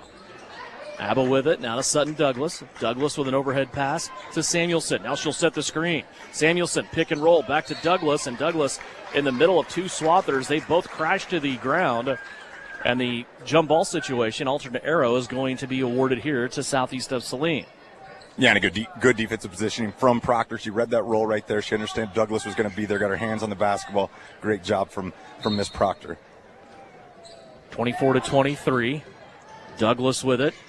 Handoff now to Durant. Reagan Durant snaps the crossover. Mid-lane jumper up off the back iron, no good. Reagan, though, gets her own basket, or own rebound, and went back up for the basket and was fouled. She'll go to the free throw line. Reagan Duran just out jumping everybody in the paint that time, and she earned herself a couple of free throws. That is the 4th foul now on Kylie Warden. Well, it's that effort that never dies, right? I mean, we've seen Duran have an uncharacteristically bad game handling the ball. We've seen some turnovers from her, but the effort doesn't stop. The motor doesn't stop. First free throw goes. Again, that's a play that she shouldn't be able to make at 5-5. She misses the elbow jumper. She goes in, attacks the boards, get her own rebound, goes up strong, gets herself to the free throw line. 25-23. That puts a stop to a 7-0 Hesston run. Reagan's second free throw attempt. That one's going to be strong off the back of the rim, and Southeast has a 2-point lead. 25-23. Yoder with it up top. Long pass over to the right-hand side to Lehman. Lehman now. Played it to Proctor. Proctor tried to go back to her, and it's going to be intercepted by Samuelson. Kaya all the way to the cup, coast to coast. Layup crawls out, no good. And the rebound will be back into the hands of Brennan Anderson. She'll speed back the other way. Inside, wide open, Proctor. They caught Douglas on the wrong side, and J.C. Proctor laid it in. Tied at 25. Yeah, Proctor, good job getting down there, sealing off Douglas in a strong finish. 2:19 left to go here in the third quarter. Southeast of Saline just wasted away an 8-point lead that they built coming out of the locker room. Here's Douglas all the way to the cup, and she'll score. Grillo fell down, and Douglas rises up and scores. She has 6. And again, that's getting downhill. It's exactly what Sutton Douglas does extremely well. Got herself to that block. Good finish. Near steal there by Kaya Samuelson, but a whistle from the outside official. Let's see what he comes up with here. He's going to say a foul on Sutton Douglas. That'll be her second. Team foul number 3 for Southeast of Saline. Jaden Williams is checked back in here for Hesston. Inbounder will be Ashley Lehman. 2 minutes even left to go here in the third. And now a contact foul there on Sutton Douglas. Almost looked like Proctor's falling down into her. But Sutton just in the wrong place, wrong time that time, and she becomes the third Southeast Lady Trojan with 3 fouls. And right away up off the bench pops freshman Veda Durfee. And right now you'll take that. We've seen Durfee have a huge impact so far tonight, and we'll see if that continues. 27-25, Southeast of Saline. Lob pass over the top. Hesston can't handle it, and they throw it out of bounds. Second turnover of the quarter on the Swathers. They give it back to Southeast of Saline here. I mean, just great defense. I mean, Pearson's playing a 3. She just kept her hands off. She made sure she had hands up. Anytime you're passing the ball, it's just difficult for both teams. Duran with us. She'll swing it left-hand side. Heinrich tried baseline. Nothing there. Now out to Samuelson. He'll swing it around. Durant, she wants to go baseline on the other side. Nothing there as well. Now back to Heinrich, top of the circle. Now Samuelson has it. Trying to run a 4-out 1 in here. Now Heinrich gets baseline. She's hammered from behind. It looks like a block, though, and it comes away. Hesston has the basketball. Ball rolling up the floor. Now the Swathers will pick it up. Inside they go. Now back out. A drive and a big collision, and a charging foul call taken by Heinrich. Reese Heinrich just beat him to the spot that time as Brenna Anderson was trying to drive on her, and Reese Heinrich takes the foul away. And great from the sophomore right there, drawing that charge. But, we saw her nice offensive move, gets her shot blocked, could have ran back down the court with her, her head hanging down low. She gets back, plays great defense, and is rewarded by the charge that she took right there. Big-time play for Southeast. 75 seconds left to go here in the third. Pearson wanting to run a clear out here. And now she goes to the right-hand side to Samuelson. Kaya, ball in front of her, watching all the action in front of her. Samuelson now drives to the corner. Has to get some help. She goes to Durfee. Veda has to chase that ball all the way out to the timeline. Now she's under pressure.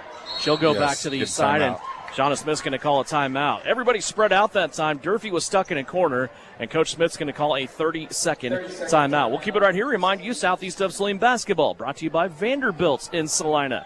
Also, Suburban Appliance, Salina Regional Orthopedic and Sports Medicine. Also, Isaacson at Truck Line.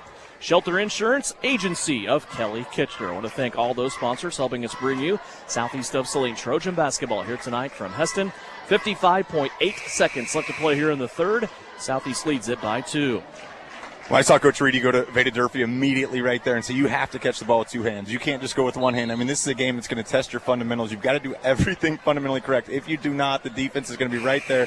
They're just breathing down your neck. You got to make sure you're catching the ball. Get to that triple threat. Do everything that you were taught at a young age, or else you're not going to be able to be successful against a defense this stout. Inside a minute left to go in the third. 27-25 is our score.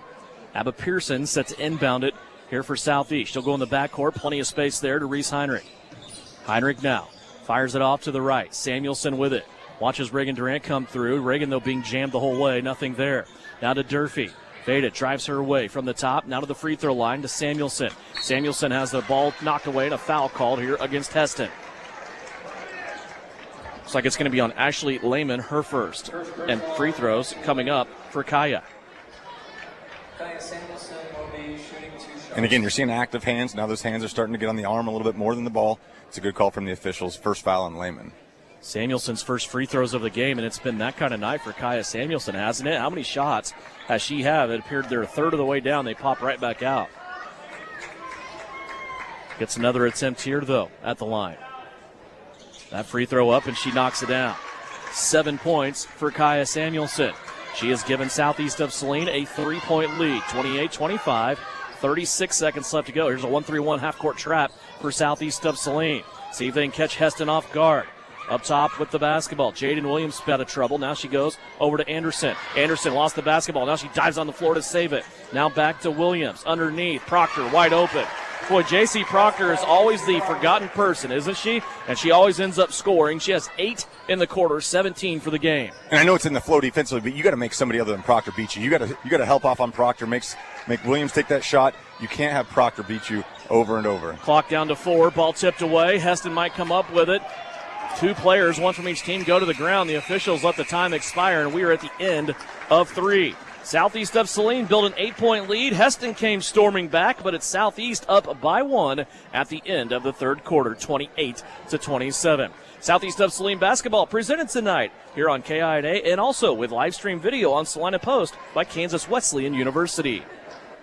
Are you ready to make a meaningful impact? Join our professional healthcare team at Salina Regional Health Center. We're seeking dedicated individuals who are eager to provide exceptional care to our community. Our growing organization offers competitive pay, comprehensive benefits, and opportunities for growth. We are committed to supporting you in your career. If you're ready to join a team that values compassion, teamwork, and outstanding patient care, apply now at srhc.com or reach out to me, Tess Madro, in Human Resources. Great careers start here. Salina Regional Health Center, we take care of you so you can care for others. Your mailbox is stuffed full and the phone keeps ringing. There are even strangers knocking at your door. Open enrollment time for Medicare and prescription drug plans is here, and it brings all kinds of unsolicited activity. Call a local firm with people you know at L&L Advisors. Plans can change pretty drastically year to year, and the agents at L&L Advisors are happy to answer your questions, give advice, and make you feel at ease. With 2 locations in Salina on Road Street and Central Mall, and on South Main and McPherson. Built on honesty and trust, call L&L Advisors today. You're listening to Southeast Trojan Hoops on KINA. Back here at Hesston High School, ready for fourth quarter action. Hesston starts out with the basketball. Southeast of Saline with a 1-point lead. Hesston with it. Yoder comes off a screen. Left-hand elbow, stop, pop, up no good. Sutton Douglas with the rebound for Southeast. Kaya Samuelson will bring it up across the timeline. And that's exactly what you need to do. You've got to have somebody else shoot the basketball. Kaya with a blow-by, left her layup too strong. And now she comes down, grasping at that right leg. And Hesston has it on the other end. Proctor trying to score, and she is going to be stuffed at the bucket, and a foul called. That will send J.C. Proctor to the free throw line. Yeah, it looked like Samuelson just came down a little bit funky, a little bit awkward, as she's underneath the Southeast Saline basketball goal right now. She grabbed at that calf area right below the knee above the ankle, and now they're going to go out and check on it. Kaya looks like she's coming off okay. Hopefully she can shake it off. It might be one of those things. We've all done it, right? You kind of step on a shoe, you turn your ankle. It really just it alarms you more than anything. You feel that jolt of pain, and then you get to walk it off a little bit and get the blood flowing back, and it's okay. It's going to be sore, don't get me wrong, but hopefully it's not as bad as what it could be. And a lot of times it's sometimes scarier than anything. Yeah, you absolutely. just feel that pain. On the other side, Sutton Douglas picks up her 4th. All of a sudden, she was playing with not a lot of fouls. Now she has 4. You see Getz get her a breather immediately, kind of for that last 3-minute push.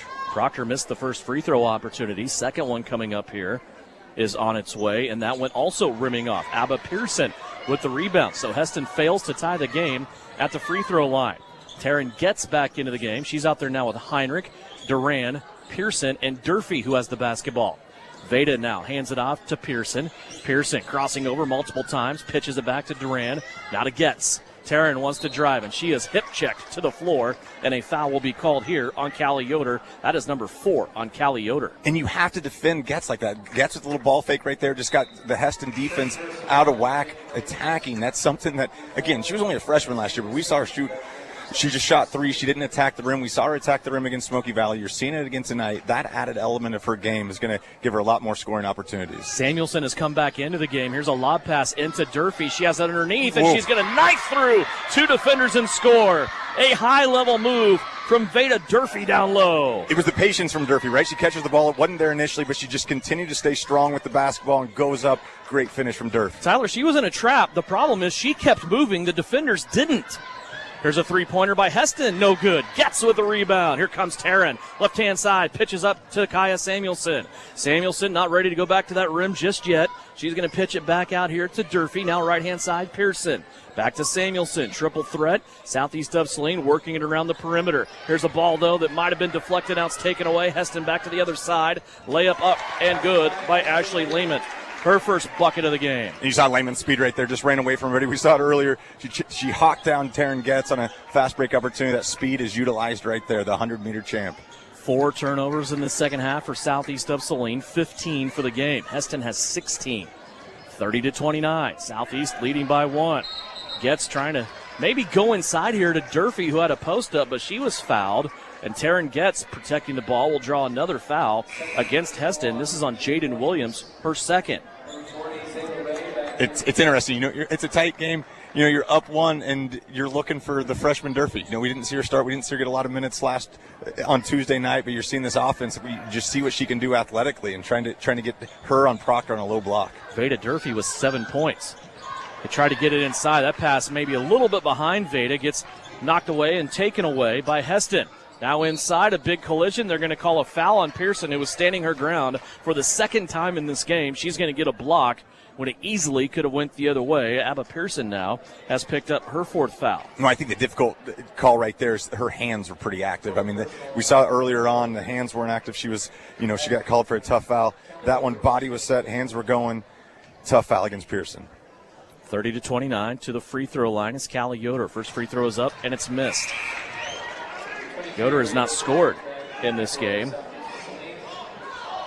Southeast leads it by 1. Still a long ways to go here. 5:52 left to go here in this one. Durfee started to come out, but it's Pearson who will take a break, along with Douglas. Both of them have 4 fouls. Second free throw also no good. Gets with another rebound for Southeast of Saline. Taryn will bring it up into the trap, left-hand sideline, now to Samuelson. They'll swing it to Heinrich on the opposite side of the floor. Now she is fouled. Foul on Zayla Ray. She has 4. We're starting to establish a pretty solid club here of people with 4 fouls.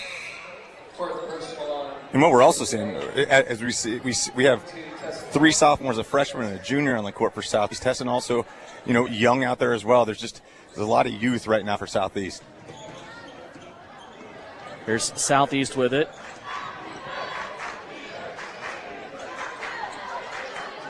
Working over to the right-hand side. Now to Durant. Loose ball, squirts free. Samuelson, though, runs it down at the timeline. She's being bumped into the backcourt. Had to save it to Getz. Now it's a turnover to Hesston.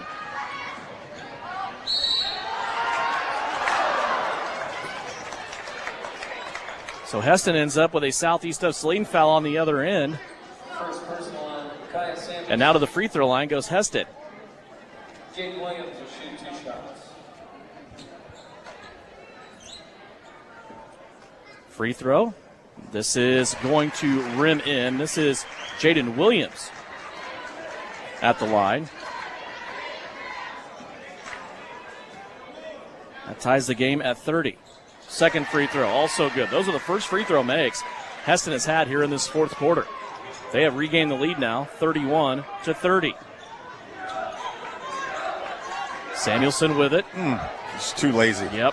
Soft pass. Heinrich, though, bailed her out. Over to Getz. Going in 3. Goodness. And Taryn Getz says, I'll take all 3 of those. Her third 3 of the game. And Getz had no room there. That's just great defense from Hesston. You just saw Getz come up with a hand in her face. It's a good shot from the sophomore. Back and forth we go. Here's a pick and roll. Ends up inside. Proctor, she leans into the defender. Samuelson stands her ground, and now 2 players hit the deck. It's going to be Getz along with Martin, and a foul called here on Hesston.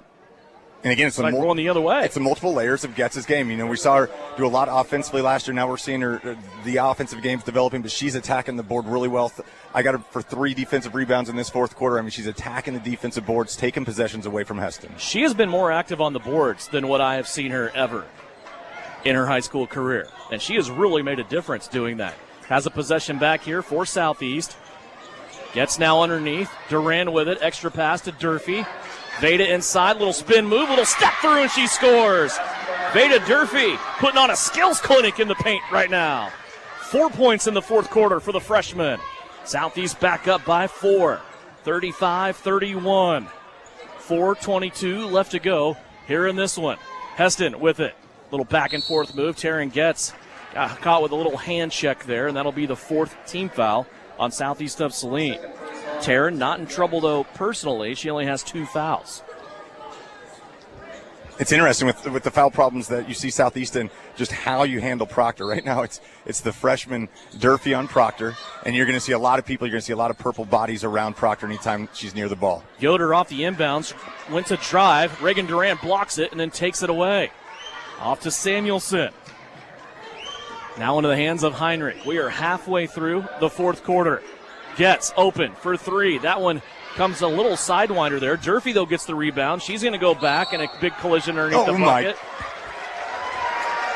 And now the ball goes out of bounds, and they're going to call a charging foul.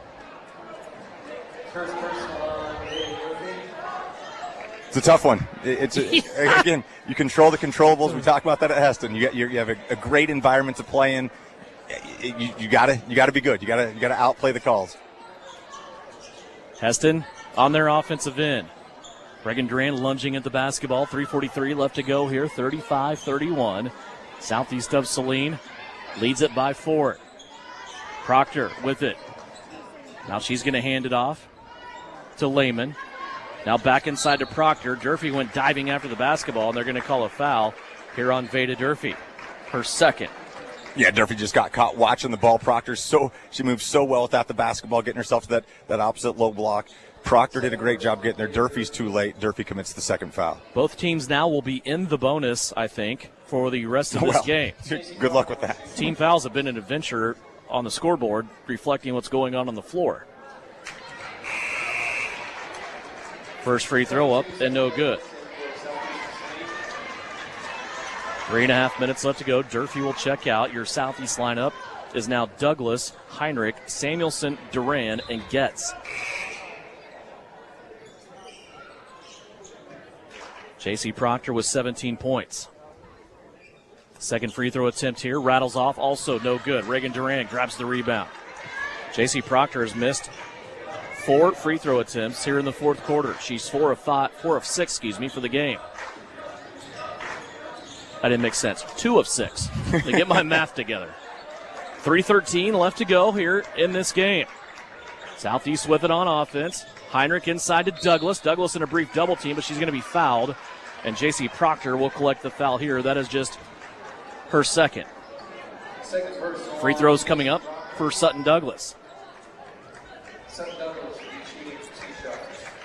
Obviously, don't need to, state the obvious here, but free throws, huge. I mean, we've seen Hesston really struggle at the free throw line. Southeast hasn't been a whole lot better, but you got to take advantage of these opportunities. Sutton's first free throw up and good. That's the first free throw Southeast of Saline has shot here in the fourth quarter. Hesston, meanwhile, has attempted 8 free throws in the fourth quarter. They've only hit 2. 3:08 left to go. Left hand Douglas, free throw up, no good. Loose ball. Going to be scooped up there by Hesston. It was loose for a second. Now Heston's off and running. Heinrich with a steal. Hesston running uncontrollably down the right-hand sideline, threw it back to the middle, and Reese Heinrich was there to take it away. Bonus opportunity here for Southeast of Saline with an extra possession. Well, you love the way Reese works baseline to baseline, right? There is not a dead spot on the floor for her. No, and she's so quick. She can get to so many different places. Right now, it'll be interesting to see how Hesston plays without Proctor. Proctor went out for that last foul. She's only got 2, so it's not a foul issue. Probably just holding her for the last stretch of this game. 2:34 left to go. Deep entry to Douglas. Little hesitation. Move as she goes up and scores. That's a big bucket from your senior, Sutton Douglas. Shauna Smith stoked about it. Southeast of Salina has built this lead back to 7. 2:29 left to go here in the fourth quarter. It's a full timeout. We'll step away. It's a 1-minute break here on KINA. Oh no! That's the sound of your company's insurance rates going up. You didn't buy Triple Melt De-Icer from Sage Products, did you? Don't just grab any old ice melt from the store. Get Triple Melt De-Icer from Sage Products. It won't harm your concrete or vegetation. And the best part, Sage delivers for free in Salina. We also supply a wide variety of janitorial and maintenance supplies to keep your business or home looking its best. Give Sage a call at 309-1919 or visit us at sageselects.com. Sage Products, the right call every time. At Maury Clinic Sports Medicine, we are available when you need us most. I'm Dr. Andrew Westbrook, and I am the sports medicine physician at Maury Clinic. I see patients of all ages and help them come back stronger than ever. From broken bones to joint pain, my team and I are committed to help you do more. For those with sports injuries, come see us at our sports medicine walk-in clinic Monday and Thursday mornings from 8 to 9 a.m. Prevent, recover, and strengthen so you can perform your best. Maury Clinic Sports Medicine. Make your move with confidence. You're listening to Southeast of Saline basketball on KINA. 2:29 left to go in this one. Devin Haney, Tyler Smith back here at Hesston High School. Southeast of Saline with a lead, 38-31.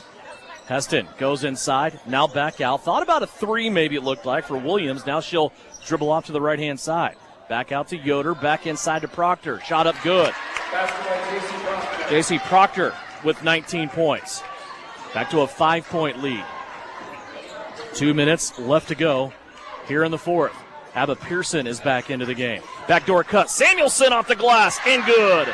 Samuelson was knocked to the ground, but a pass by Abba Pearson led her into that layup, and Kaya now has 9. And how about that pass from Pearson? I mean, this is the type of the offense that you're running some clock. Pearson makes that bounce pass on that backdoor cut from Samuelson. Samuelson goes up, a lot of contact, no foul called, strong finish from Samuelson. And a great answer for Southeast, who needed one there.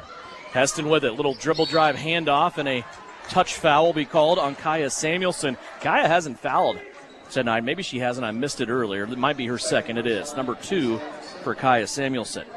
Yeah, and we saw it's that Cardinal sin. We saw two flat hands on the ball handler right there. It's an easy call for the official to make. Jaden Williams will go to the free throw line. She is the only Swather to make free throws in this fourth quarter, and she continues that trend. Now 3 of 3 here in the fourth. She has 7 points. She's the second leading scorer for Hesston here in this game, behind J.C. Proctor. 1:41 left to go. Williams' second free throw attempt, too strong off the heel. Sutton Douglas will take the rebound. Her and Samuelson, the only there 2 for it. Ball now in the hands of Abba Pearson. Pearson comes across the timeline, guarded there by Williams. Abba will break the 5 count now, speed back the other way. Gets a screen from Heinrich. Now into the hands of Kaya Samuelson. Southeast might be in delay mode here. Samuelson with it out top. Count still going on Kaya. Thought she broke it, but the official never did.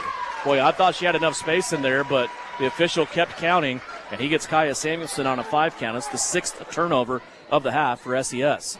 Ooh, yeah, that's tough. It looked like it might have been broke. It looked like the call came right before it got broke. Nevertheless, you just got to have that clock in your head. When you get to about 3, you got to know you got to find somebody before it's even close to a 5-second call. Don't let the officials have the opportunity to make that call. 40-34. Here's a blow-by drive on the right-hand side. Can't get the layup, though. Loose ball. Samuelson will scoop up the rebound for Southeast. 1 minute left to go. Screen in the backcourt to help Samuelson out a little bit here for Pearson. Now Kaya trying to go back to Abba. Ball out of bounds. It's knocked out of bounds off of Abba Pearson as those two get jammed up over in front of the Southeast bench. Back-to-back turnovers now for Southeast. Oh, it's just a nightmare. I mean, we got to see a ball fake. We're just going with it's everything's telegraphed. This Hesston Swather defense is too good to do that against. 40-34. Southeast trying to defend their goal here, not give up any points on this trip. Clock running down quickly, though, down to 40. Hesston taking a lot of time, trailing by 6. They go inside to Proctor. She'll kick it back out. Now Yoder's the open shooter, right-hand side. Three-pointer, good.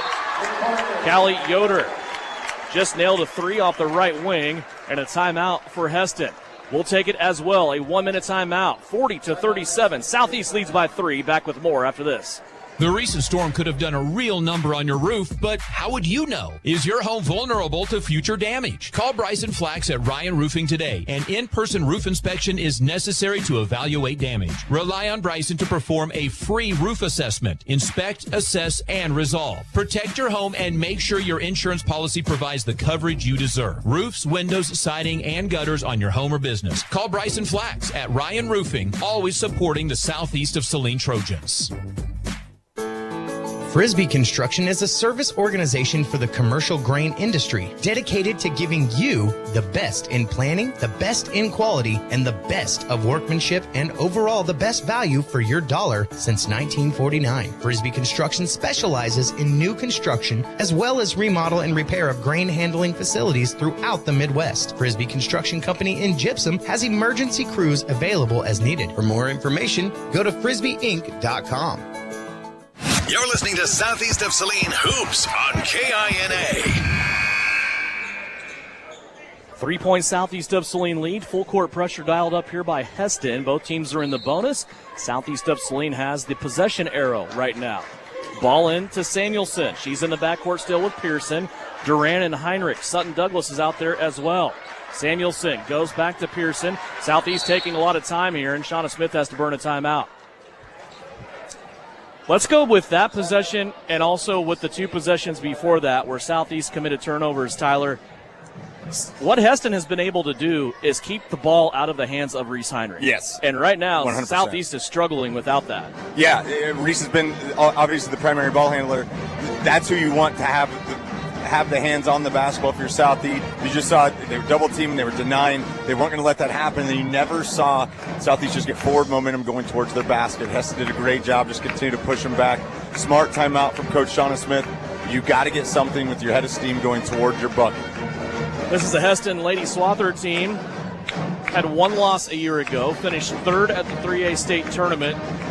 It is really a tradition of excellence all the way around in this building when you talk about Swather basketball. Last year they had one loss, 25-1. The year before that, 22-4, 17-6. So you kind of get the point of what Hesston does here when it comes to basketball season, and they are very, very good, both girls and guys. Their girls right now currently ranked 4th in the state. The guys by the KBCA ranked 1st in the state of Kansas in Class 3A. Reagan Duran set to inbound it. She'll get it into Sutton Douglas. Douglas in the backcourt looking for help to Pearson. 15 seconds left to go. Pearson is fouled. Wow. Ooh. Boy, that is questionable. Kylie Warden will collect her 5th foul. She'll foul out with 2 points. Southeast was going to be up against another 10 count there, but a foul will send Pearson to the free throw line. Yeah, Pearson was dead for rights, right? 5 seconds already ran off that 10-second call, and she had nowhere to go, and all of a sudden, I mean, definitely a foul, but bailed out by that. 2 free throws coming up here for Abba Pearson, your senior. First one off the mark, no good. Abba has not scored in this game. That was her first free throw attempt. Still a 3-point Southeast of Saline lead. Pearson, second free throw. Off the heel, no good. Long rebound. Samuelson coming in for it. Kaya's going to control it and bring it out. Kaya now has it stripped away. Hesston takes it. Hesston back the other way. 7 seconds on the clock. Williams has it, and now Matt Richardson, the head coach, will call a timeout. 4.3 seconds remaining.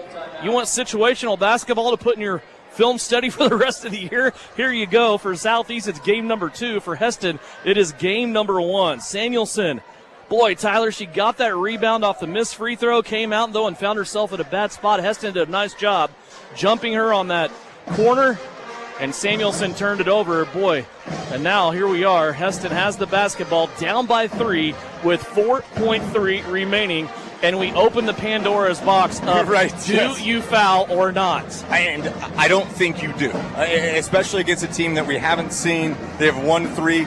It was a Yoder 3 this quarter. They haven't hit another three all night. You got to guard the perimeter really hard. You got to make them hit a difficult shot. You got to make sure you don't foul. Any ball fakes, anything like that, you just get a hand up. We're not jumping for the basketball. You got to keep your integrity. Make sure you're staying in front. Yeah, unconditionally, no fouls. Without a doubt. You cannot foul here at all. You just have a weird feeling in this gym that something weird's going to happen in the next 4.3 seconds. This gym is magical. It's why Hesston, they've created the magic that's in here. This is going to be a tough 4.3 seconds. 40-37. Southeast has done the work, but they've also lapsed in certain areas. They had an 8-point lead early in the third. They let that dissipate. They had a 7-point lead here in the fourth, now down to 3. Hesston will have the last possession. Southeast denying the basketball. They end up with it to Williams. Williams will throw it out of bounds. Airmailed it to the corner, and it's Southeast basketball with 1.7 seconds left. Still some work to do, but Hesston has committed their 6th turnover of the second half. Pearson will be in the corner. She just has to throw it to the other end and make sure somebody touches it here. She had Reagan Duran going deep. Now she's going to throw it. Somebody's got to touch it. Reagan Duran will touch it here right in the middle of the lane and then tripped up, and that will end the game. Reagan Duran might have hit the floor hard, but she doesn't care. She's up celebrating as Southeast of Saline gets a marquee win here early in the season. The Lady Trojans will win at 40-37 as they not only get the win here against the 4th-ranked team in the state preseason, but they also win in a very, very tough building to play. Yes, in a disgusting game offensively for both teams because the defenses are so gosh darn good. But I'll tell you what, Reese Heinrich, 0 points, did so many things handling the basketball, playing defense.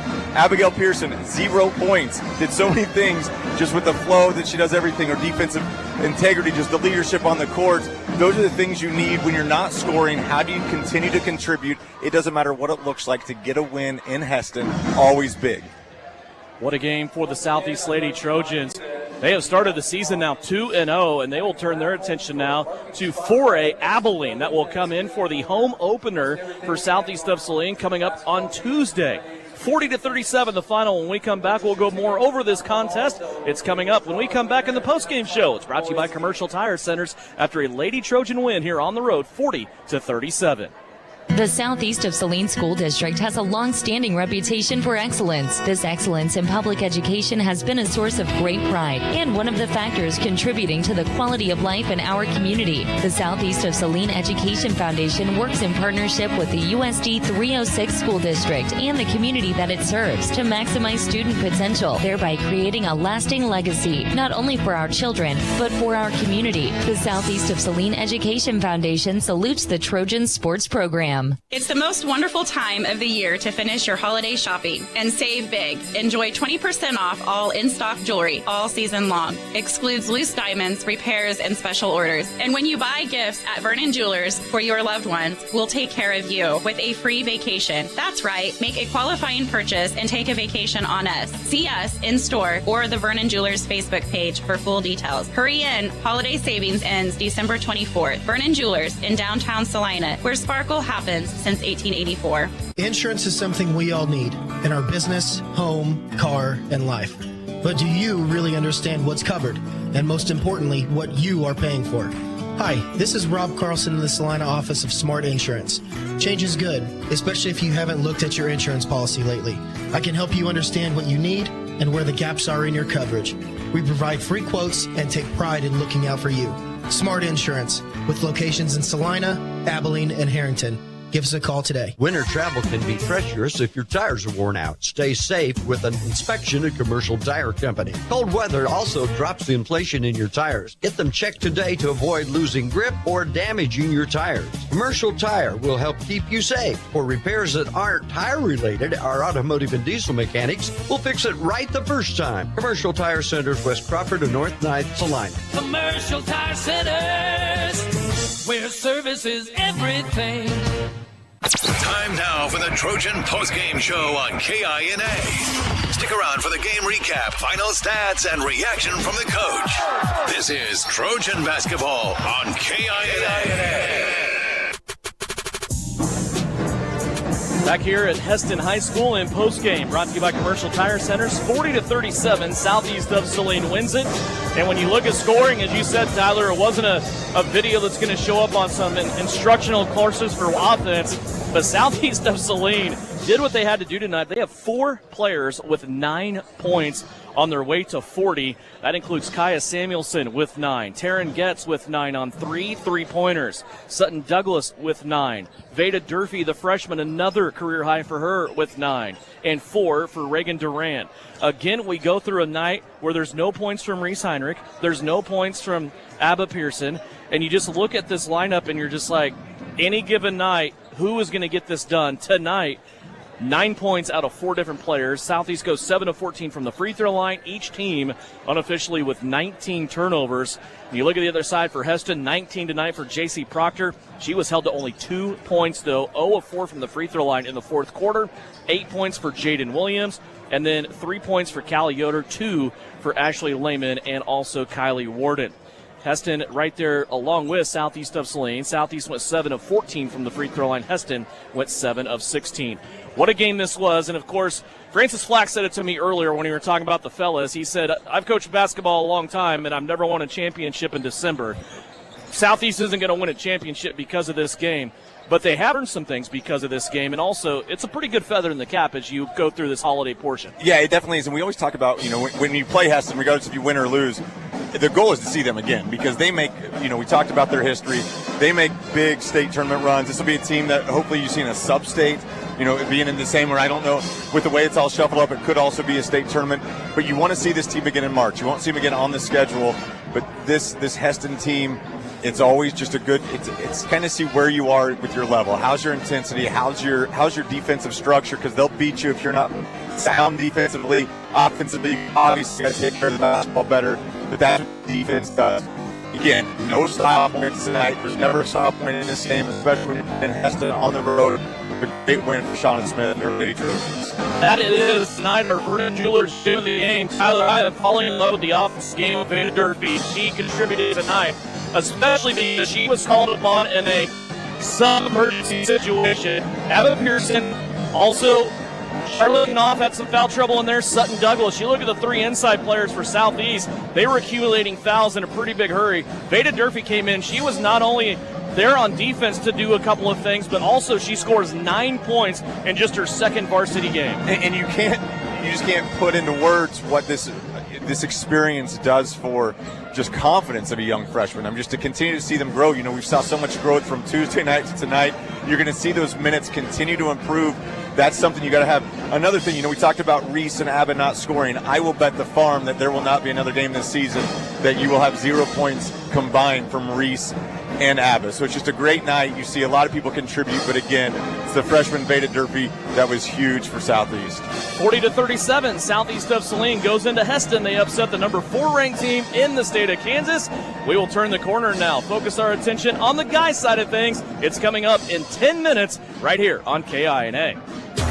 The hours of drills, the pre-dawn workouts, the hundreds of laps. It takes hard work, passion, and drive to do what you love. When you're sidelined by injury, Salina Regional Sports Medicine is just as committed and works just as hard to get you back in the game.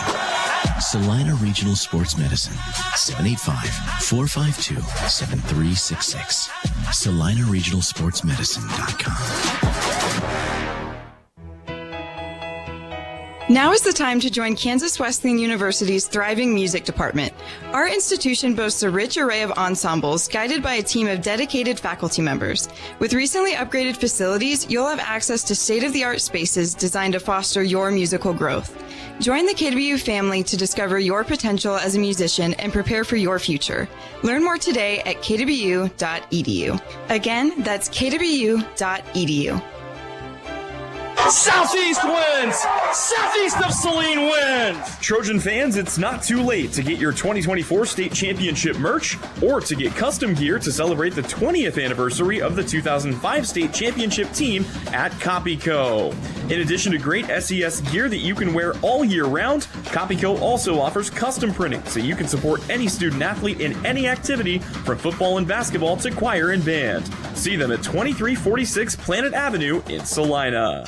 In keeping with the spirit of this joyous holiday season, the staff and physicians at Salina Surgical Hospital want to wish you the merriest of holiday seasons. As caring physicians and staff, your respect, dignity, and happiness is important to us. You're our neighbors, our friends, and our loved ones. Thank you for choosing us this year. Remember, you do have a choice. Make the right choice.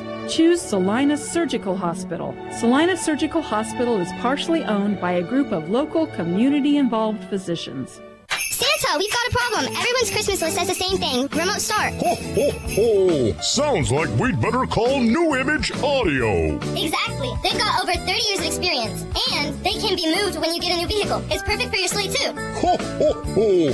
Let's get it scheduled right away. New Image Audio, 340 South Broadway. Give them a call today. 785-309-1617. Merry Christmas and stay warm with a remote start from New Image Audio. And the second free throw is good. The Trojans have called timeout to make some important decisions. Hi, fans. It's Gwinnell Garrettson from Salina Homes. In every game, there are lots of options to make the right play. And in real estate, the plays can be challenging. Whether you're a first-time buyer, upsizing for the family, investing in rentals or commercial property, or selling land, I have the knowledge to help you win your real estate game. It's sure to be a slam dunk when I serve as your realtor. Buy or sell, call Gwinnell. This is Trojan Basketball on KINA. Time now to look back at our game on Tuesday featuring Southeast of Saline's Trojans on the guys' side. And with us now, head coach Francis Flax. And boy, coach, we talked about it after the game, and I just keep thinking back to this game. Little things here and there, a couple of rebounds and a couple of shots that just weren't going your way in the fourth quarter that went your way earlier on in the game. Seemed like the guys lost their legs a little bit, which is understandable with the numbers that you have, but I don't think you can fault their effort at all. 67-56, you take the loss. Your overall thoughts when you have a chance to look back at that first game? Well, you're right about a couple of things. We got pounded in the fourth quarter on the boards, that was for sure. But we scrapped very, very hard during that game. I have to get used to this, how we can rotate players in and out without losing a lot of continuity. Because, we played guys too long and then set them out for 30 seconds and then they played again. We're going to try just a little different than that tonight. But all in all, I was pretty happy. You're always a better coach the next day. And I thought to myself, with no shot clock and them playing the zone, why in the world didn't I hold the ball in the fourth quarter? But that's hindsight. Yeah, absolutely. And that's not in my DNA. I don't, that's just not me. Yeah, absolutely. And, and you talked about rotation, and that's a task anyway. Whether you have 12 or 7 on your bench, you got to find out what you can do and how you can go with players. And a lot of times it seems kind of silly, but your rotation's harder with limited numbers than it is with everybody with a full bench. And by the way, you got to do that. You got to figure it out against teams like Hesston and Abilene and teams like that, don't you? Yeah, the schedule, considering our circumstances right now, the schedule is definitely not in our favor. But, I've played many a basketball game in November, December, and never won a championship. That's right. So we're going to be patient. First semester last year, we were 0-4. Mm-hmm. I don't know what we'll be at Christmas time, but whatever it is, we'll have a chance to regroup over the Christmas holidays like we did last year, and perhaps get some more reps in practice and put a few more things in. We still don't have very much in. We're pretty vanilla. Yeah, Tiernan Potocnik, what a performance for him offensively in that game. And also Hendricks Lund, he had a great game too, 16 points scoring the basketball. How the guys feel about their performance on Tuesday? What kind of feedback did you get from them? Well, they all know that probably in their minds, like my mind, we should have won the game. They're hungry. That's a good group. They're very coachable. The only thing is we just need a couple more guys. But I'll tell you one thing, the difference between Tuesday night's game and this game tonight is going to be the pressure that Hesston puts on us. They're going to be relentless with their man-to-man pressure. It's going to be 94 feet, every possession, and we have to board with them too. They do a great job of switching on drives to the bucket.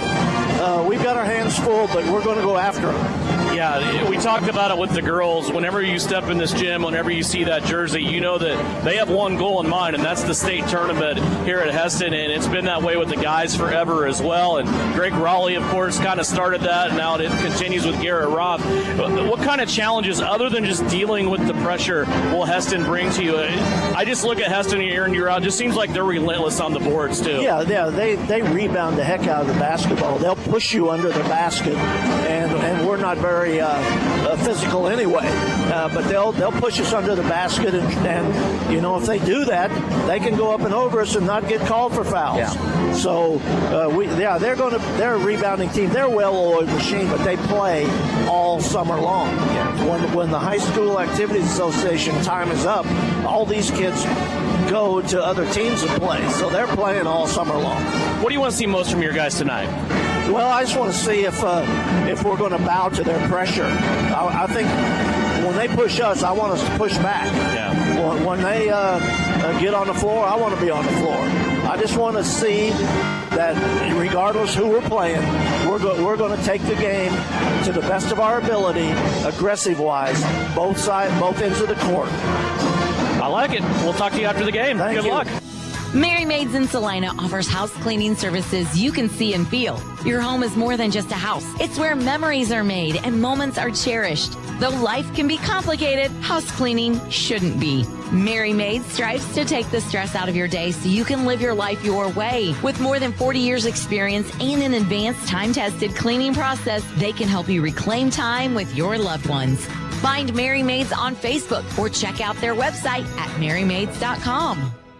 The recent storm could have done a real number on your roof, but how would you know? Is your home vulnerable to future damage? Call Bryson Flax at Ryan Roofing today. An in-person roof inspection is necessary to evaluate damage. Rely on Bryson to perform a free roof assessment. Inspect, assess, and resolve. Protect your home and make sure your insurance policy provides the coverage you deserve. Roofs, windows, siding, and gutters on your home or business. Call Bryson Flax at Ryan Roofing, always supporting the southeast of Saline Trojans. For 40 years, Phillips Seed has delivered top-quality certified seeds. With wheat drilling season approaching, now's the time to reach out to Phillips Seed Farms for the latest variety options and tailored seed treatments. It's also the perfect opportunity to plant your corn hybrids and soybean varieties for the 2025 planting season. Visit PhillipsSeed.com, follow us on Facebook and X, or connect with a local seed dealer near you. Phillips Seed, serving, innovating, growing since 1985. The following is a presentation of Eagle Radio and KINA Sports. Trojan basketball is on the air. This is Countdown to Tip-Off for Southeast of Saline basketball on KINA Sports. Coming up, you're going to get a full preview of area games, analysis on this matchup, and keys to a Trojan win. Now let's head to the gym for Countdown to Tip-Off right here on KINA. Welcome back into Hesston High School Gymnasium. Devin Haney along with Kevin Lilly. Brian Dennett also providing live stream video free of charge on SalinaPost.com. Nick Garst producing and engineering. After a 66-57 loss on the road against Smoky Valley on Tuesday, southeast of Saline now back on the road, this time to take on the #1 team in the state of Kansas in the Hesston Swathers. Let's meet Garrett Roth's Hesston Swathers this year. The 5'10 junior Gavin Larson will be in the starting lineup along with 6'2 senior Ty Unruh. He is a CKL League honorable mention. Also on the second team CKL's Drew Bartle, a 6'6 junior, and Daniel Lambretis, a 5'8 senior. Kason Landis, a 6'3 junior, rounds out the starting lineup for Hesston. For southeast of Saline, they will start the same five that were on the floor last Tuesday night. Kane Sawyers, Hendricks Lund, Tyson Keller, Lyric Lilly, and Isaiah Kerr. Tiernan Potacik, I guess, will be out there as well. I skipped right over him. Tiernan Potacik got 24 to lead the way. Hendricks Lund had 16. And Kevin, when you come in, you heard Coach Flax say it, This Hesston squad, they will pressure you all over the joint. Sideline to sideline, baseline to baseline. Your keys to success brought to you by New Image Audio tonight for the Trojans. I think it starts with turnovers. You got to be strong with the ball. You got to make crisp pass, and you got to take it to Hesston. I mean, we all know they're the number 1 ranked team. They outman us. We don't have our full repertoire of guys. But at this point in time, you're kind of playing with house money. You just go out there and you let it fly. Yep, it's an opportunity, right? Yep. Go back through. Let me revamp those starters for Southeast. I totally botched that. It's Kane Sawyers, Hendricks Lund, Isaiah Kerr, Tiernan Patochik, and Adam Teal on the floor for Southeast to start this game. If you missed it and you're just joining us, Southeast of Saline's girls got the victory. They knocked off the number 4 ranked team in the state of Kansas in Hesston here in their gym. Southeast of Saline wins that one 40-37. Hendricks Lund out there along with Adam Teal, Isaiah Kerr, Kane Sawyers, Tiernan Patochik. It will be Adam Teal stepping into the center circle, and he will go up with Drew Bartle. And the tip won by Hesston. It'll be Daniel Lumbreras off to the right-hand side. They will play it out now to Gavin Larson. Larson will pass it, now cut through. Drive on the left, now a skip pass back over for a three-pointer that's up and no good. Long rebound ran down by Lumbreras. And Hesston's good enough. You can't give them those second opportunities. You got to go get that rebound there.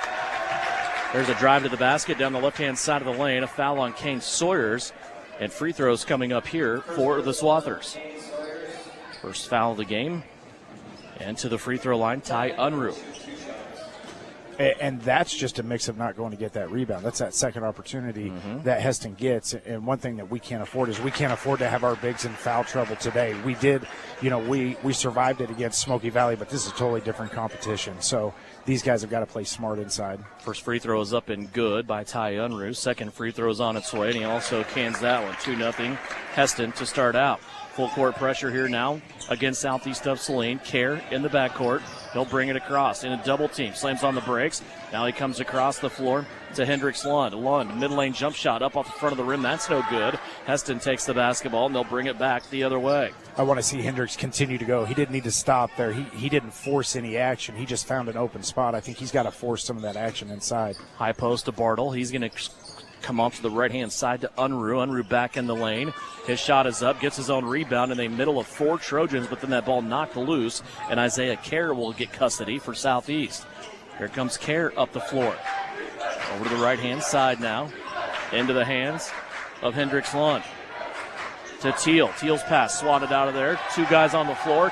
Kerr diving after it. Now he's going to save it. It's going to end up in the hands of Patochik. Tiernan Patochik now. Little head and shoulder fake. Comes back up top to Kerr. Kerr on a big body bump. Will play the ball to Teal. Out of Hendricks Lund. Boy, this Hesston group, they are handsy. And a three-pointer by Teal. Takes a high bounce off the rim. Had another chance to fall back through, and it did not. And here comes Hesston back the other way. Swathers lead it 2-0. And a shot up and good inside. And there's going to be opportunities there offensively for Southeast, because if they're going to double everything, you should have some chances to get some easy buckets. Landis on the last score, and then a quick turnover by Southeast of Saline. Now a foul against the Trojans that will send Hesston to the free throw line. 6:16 left to go. We're just underway here. That last foul on Southeast of Saline was against Tiernan Patochik. That is his second team foul for SES. And to the free throw line will go Ty Unruh once again. And early on, Hesston's pressure isn't really in your face. It's kind of a pestering pressure right now, and they're if you pick your dribble up or you do something like that, they're going to jump on you. You've got to continue to keep your dribble and go side to side. Hesston has a lot of nice players. Ty Unruh, though, to me is the difference maker. He's the slasher. He's the guy that can hit the jump shot, but he also gets to the rim, gets you into foul trouble. His athleticism and just his ability to drive is just an asset. I mean, every team would like to have one of those. Yep, and he just does all the little things right. I mean, he's already got a couple rebounds here early, crashing the boards. Patochik has the basketball, spin move in the backcourt, gets it across, now plays it to Landis. Off to the right-hand side, Kerr launches a three. That misses too strong. Here comes Hesston back the other way. Hesston to Lumbreras. He mishandled it, tried to save it from going out of bounds and cannot. Hits the baseline, and a turnover there against the Swathers. And I don't mind Isaiah taking that shot, because that's something that we want. I think he was wide open. It's a good shot to take. Southeast now working through the backcourt. Potocik threw it over the head of Lund, but Sawyers comes and saves it for Southeast. Potocik has Lumbreras draped all over him. That's what Daniel Lumbreras does for this Hesston team. He is a defensive stopper. Now a steal out in the passing lane. Gavin Larson will take it coast to coast and score. And a timeout taken here by Francis Flax as the third turnover for Southeast ends up in another run out. Heston's off to an 8-0 lead and a 30-second timeout. Southeast of Saline, basketball tonight brought to you by Kansas Bankers Technologies and also Technical Consulting. Keeping us connected, bringing you the games no matter where we may be. It's Kansas Bankers Technologies and Technical Consulting. Also tonight, Dr. Andrew Westbrook at Mallory Clinic Sports Medicine. Visit Dr. Westbrook at his sports injury walk-in clinic every Monday and Thursday mornings for your activity and sports injuries. Southeast Sports also brought to you by APAC Shares, Copyco, Southeast of Saline Education Foundation, and Siege Products, giving you that home field advantage in your home or office. And one of the issues, like for tonight is Tiernan had such a good game against Smoky Valley. They're not going to allow him to get loose. Here's a run out off the press break. Tiernan pulls up at the free throw line, banks it off the backboard and in. Southeast needed that in the worst way. Tiernan Potocik on the press break gets his first basket, and Southeast of Saline's first points of the night. 8-2 is our score. And the reason it's 8-2 is a lot of self-inflicted turnovers on our part, but it's just weak passes, right? You got to know who you're going to, and you got to throw the ball. Inside, a ball that was buried in deep with Drew Bartle. Southeast swarmed him. They tied him up, and they get it away. So a turnover here for Hesston. Couple of good possessions there by Southeast of Saline. Let's see if the Trojans can keep it going here. And how much of it is, too, I don't care if you're this team, a team that's much worse, a team that's much better. How much of it mentally, the two practices leading up to this game, thinking you're taking on the best team in the state of Kansas right now? Yeah, and there's an opportunity there. I mean, I look at that as something, and I don't know what just happened there. Tiernan Potocik went by Daniel Lumbreras. Lumbreras jerked back like he was hit in the face. He may have been. I didn't see it. Then the official stops the play. Potocik went on to score. The official stopped the play and called a foul on Lumbreras. I don't know. Boy, that'll throw a broadcast for a loop. I'm learning to say that more often, Kevin. I don't know. Yeah, on that one, I'm lost. Here's a pitch out to Sawyers. He's going to hit a three. Kane Sawyers needed that score every single game. Absolutely, inside and out. You see him hit the three there. Turn your back to the goal and go challenge somebody next time. Little 5-0 run here by Southeast now. Boy, Drew Bartell is in the lane so much, and he just turns and scores that time after they get him the ball. Seemingly no count on him in the lane that time. Yep. After a 5-0 run for Southeast, now a bucket there by Hesston, 10-5. We approach the halfway mark of the first quarter. Adam Teal has it. Kerr is open off the screen. Kerr goes up, had to go against Bartell, though, and he couldn't win that battle. Bartell at 6'6", and now it goes back the other way. Hesston turns it over again. Both teams with 3 turnovers. Lyric Lilly will come into the game. Isaiah Kerr will check out for the first time. Lilly will join Lund, Potocik, Teal, and Sawyers.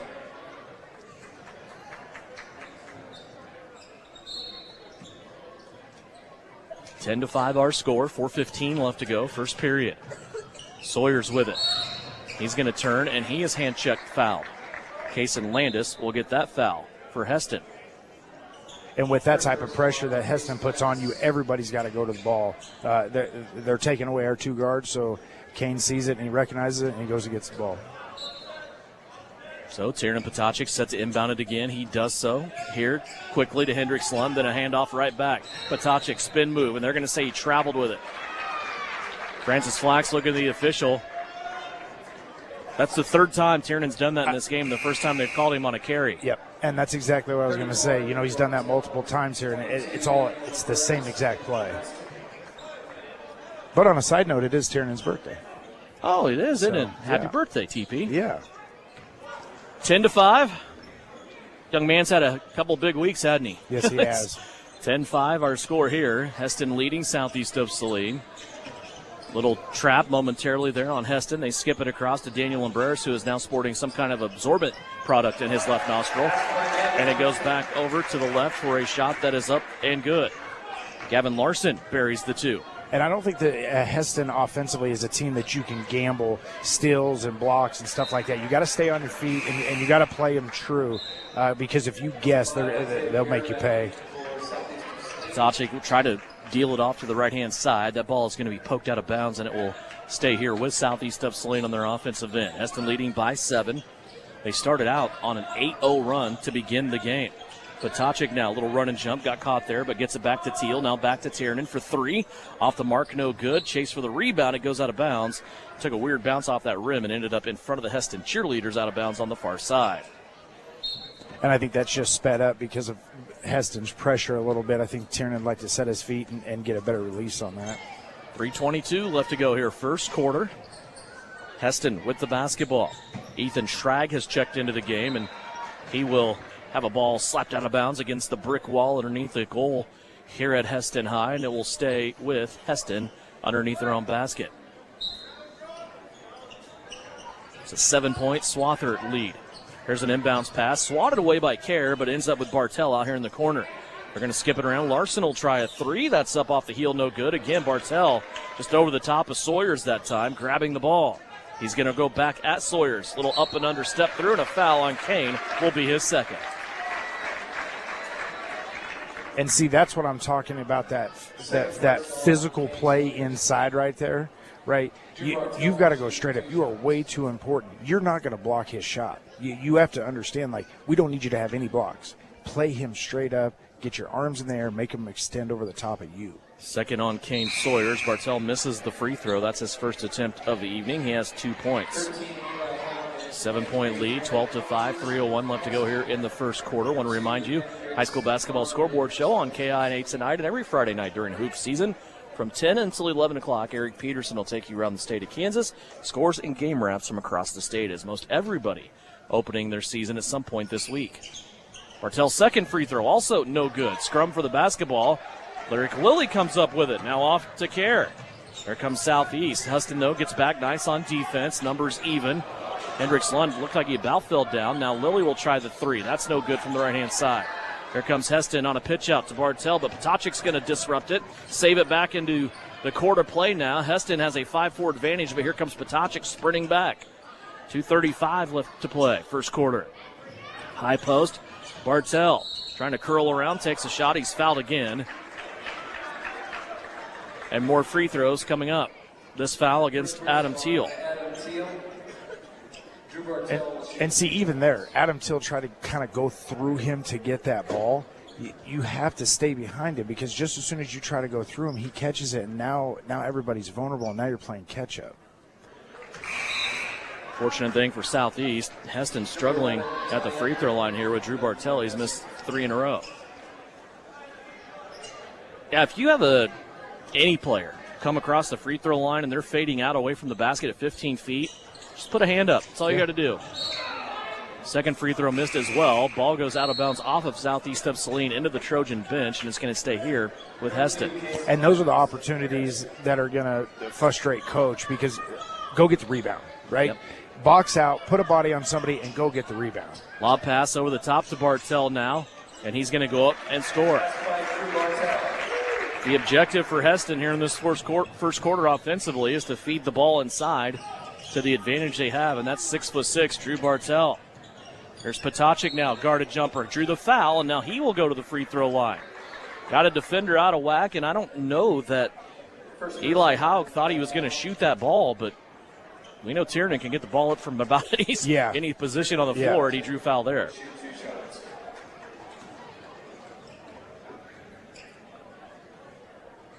First free throw by Ptacek, rattles out no good.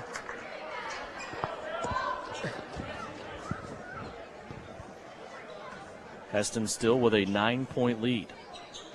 Make it 8. Ptacek makes the second free throw. 3 points for Tiernan Ptacek, also 3 for Kane Sawyers. 14-6 our score, 2:10 left to go, opening quarter of this game. Here's a drive to the right. Jarek Humphreys into the game. He plays it out for a 3-pointer. That's an air ball. But Hesston saves it. Back inside, Bartell to the right-hand side, missed the shot. Boy, Isaiah Kerr inside, boxing out. He had a Hesston Swather all over his back. That's Ty Unruh, and Unruh gets the ball away from Southeast, and he'll score. I'm not sure what else we could do. I mean, the body was on him. He's boxing him out. I mean, his arms were wrapped up in the other guy's arms.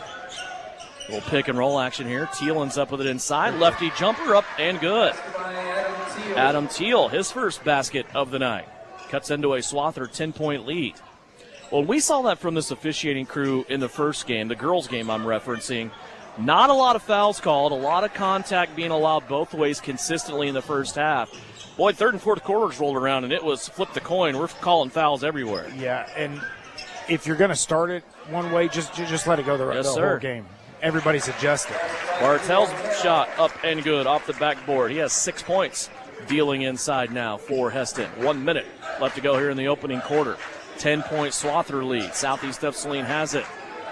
Teal just a shade right, top of the circle. Will come back to Isaiah Kerr. Kerr wants to drive into the keyhole. He does so. Now loses his dribble. Plays it out to Lund. Now back over to Tiernan Potacek. Potacek trying to drive. Gets inside two defenders. They're going to call a charging violation on Tiernan Potacek. His second foul. The fifth turnover for Southeast of Saline here in this first period. Second personal on Tiernan Potacek. 42 seconds left to go here in the first.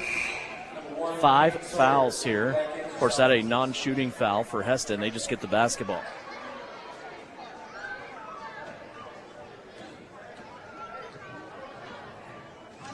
Gavin Larson brings it up the floor. He'll deal it off now to Bartell. To the right, they will play it to Humphreys.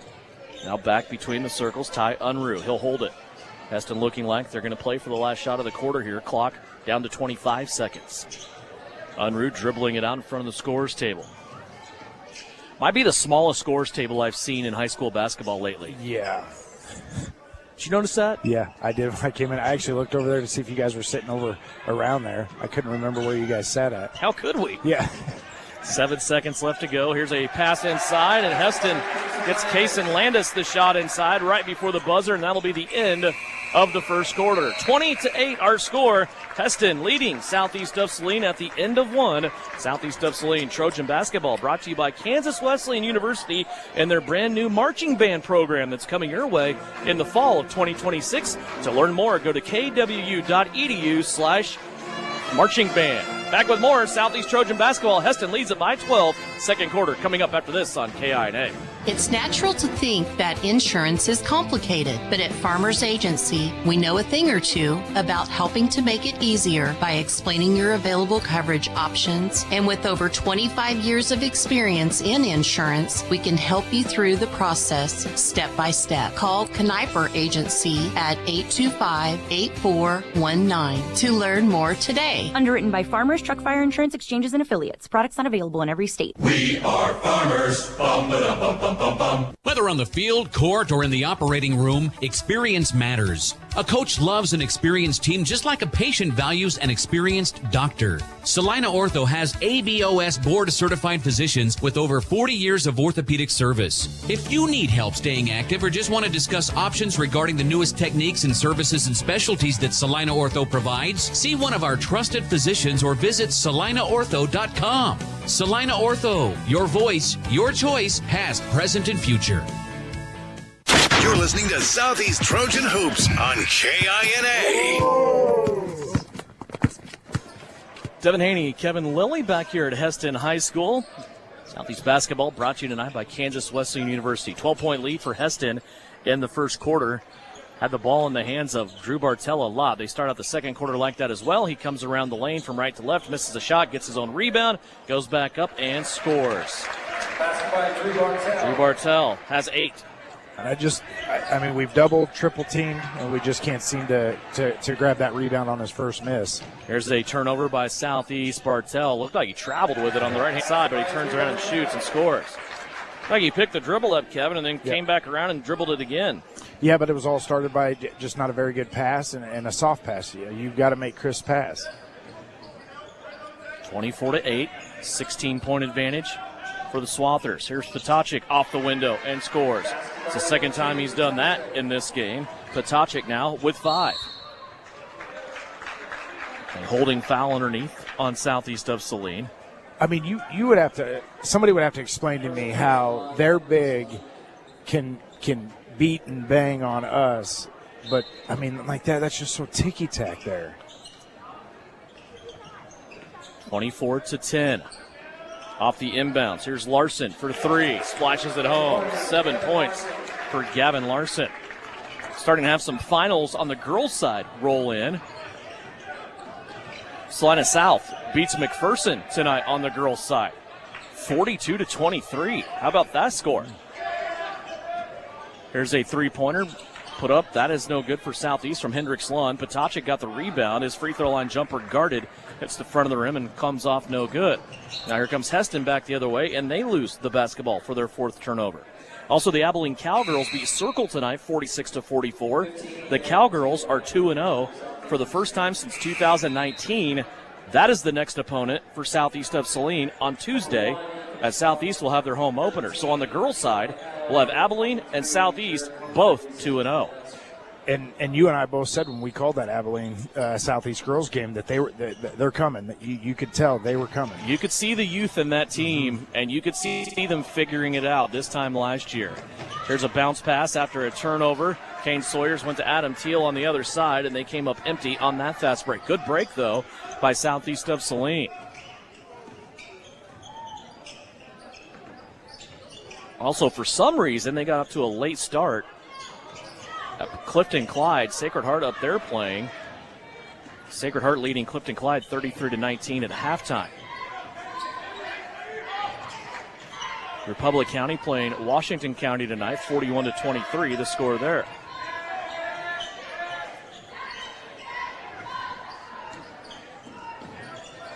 (27-10). Here's a steal by Hesston. Coming back down the other way, Ethan Schrag with a layup, missed it. Rebound by Southeast. Lund with it to Lilly. He finds Sawyers on the backside. What a look that time by Lyric Lilly, and Kane Sawyers cashes it in. Yeah, and I think if you're Southeast, you just kind of just methodically just try to, play good defense and try to just chip away at this deficit. Hayes shootout going on this week. Also out in Hayes, a lot of interesting matchups there as well. Still have yet to get a final, but the Salina Central girls were playing TMP tonight. That's 2 heavyweights from different classes going at it. Yep. 27-12. Hesston with another turnover. Here's a fadeaway jump shot put up by Hendricks Lund. That's no good. And Hesston brings it back the other way. 4:55 left to go here in the second quarter.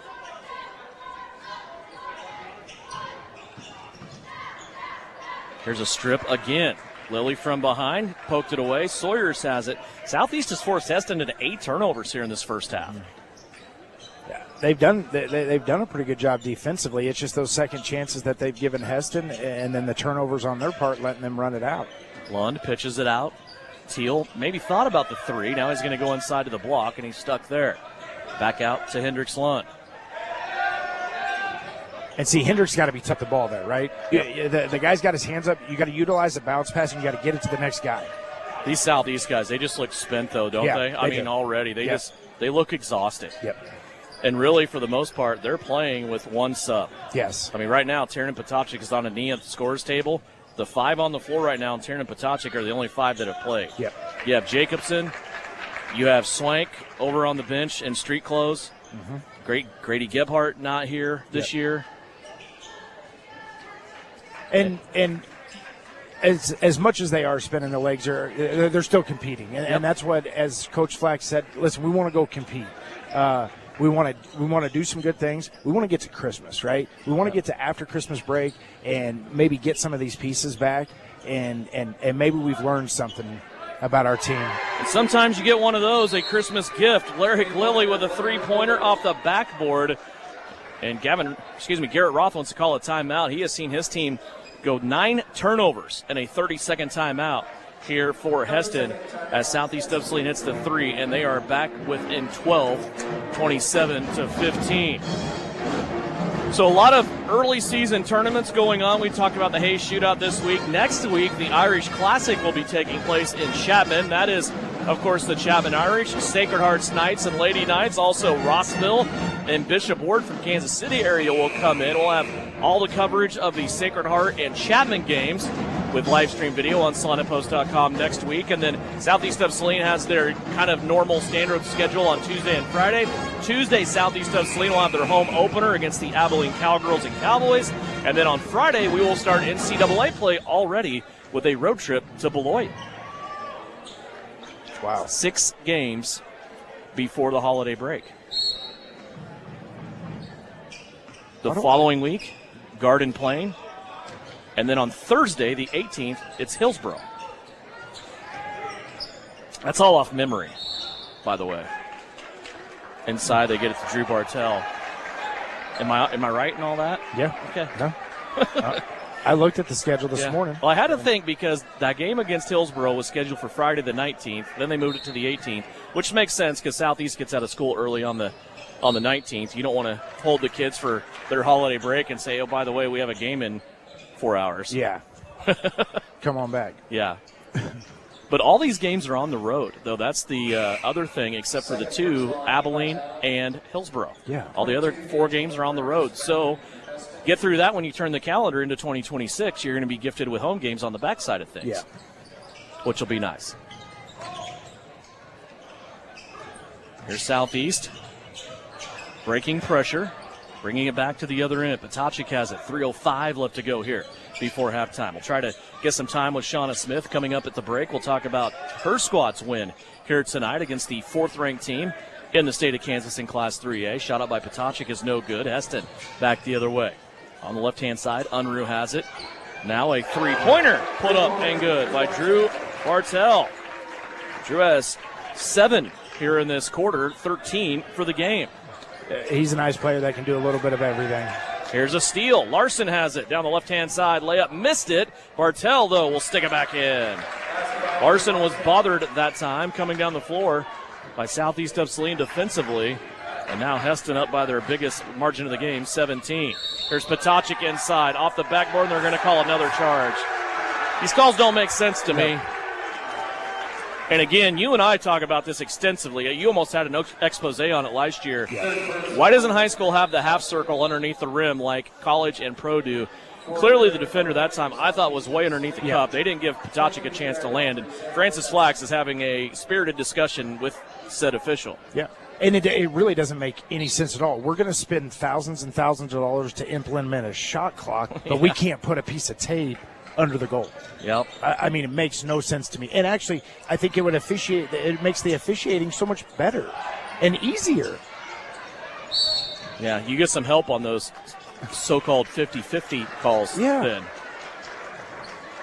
Now a foul on Hesston as Southeast battled for the rebound down low. This foul will go on Jarek Humphreys, his first. Leaves 2:07 left to go here in the second quarter. 32-15. Hesston started this game out on an 8-0 run. Southeast swings it all the way around from left-hand side of the floor over to the right-hand side. Hesston working on his zone defense right now and ends up with Potocnik on a 3. That's no good from the left-hand wing. And Hesston gets the rebound. Back the other way. Jarek Humphreys with it. He'll swing it left to Unruh. Now back to Bartell. Bartell to Lumbreras. He sees Unruh on the left-hand side, gets him the ball. Unruh wants to drive, little floater up and good. Boy, he's smooth. Yep. I really like Ty Unruh.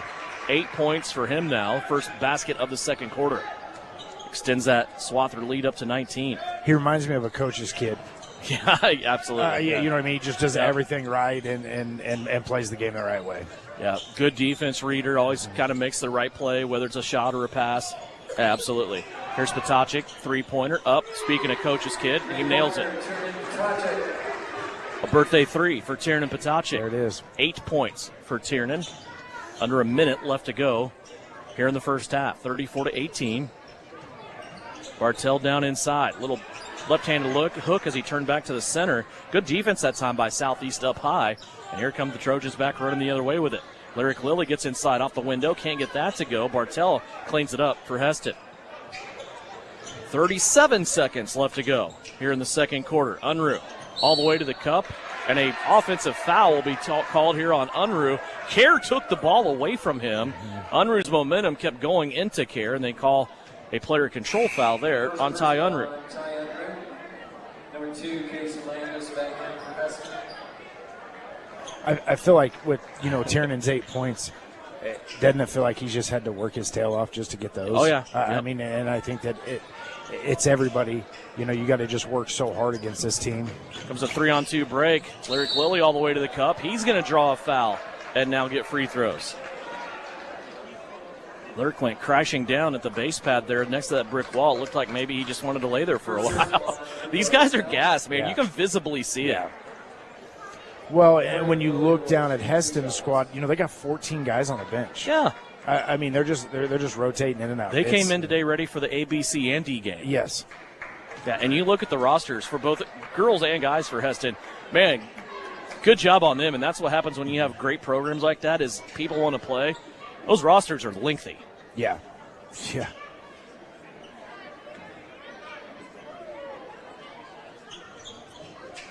Both free throws missed, but Hesston loses the ball out of bounds. That's their 10th turnover of the first half. King Sawyer's back in. Sawyer's back in. Patochik out. Southeast will inbound it here underneath their own basket. Half a minute left to go in the second quarter. Lilly set to inbounds. Lob pass up top. Teal has it now. Kerr to Hendricks Lund. Little rub screen there by Adam Teal. Kane Sawyers for 3. Comes up short. Rebound Hesston. They had 14 seconds left to work. Here comes Larson across the timeline. High post to Bartell. Clock down to 7.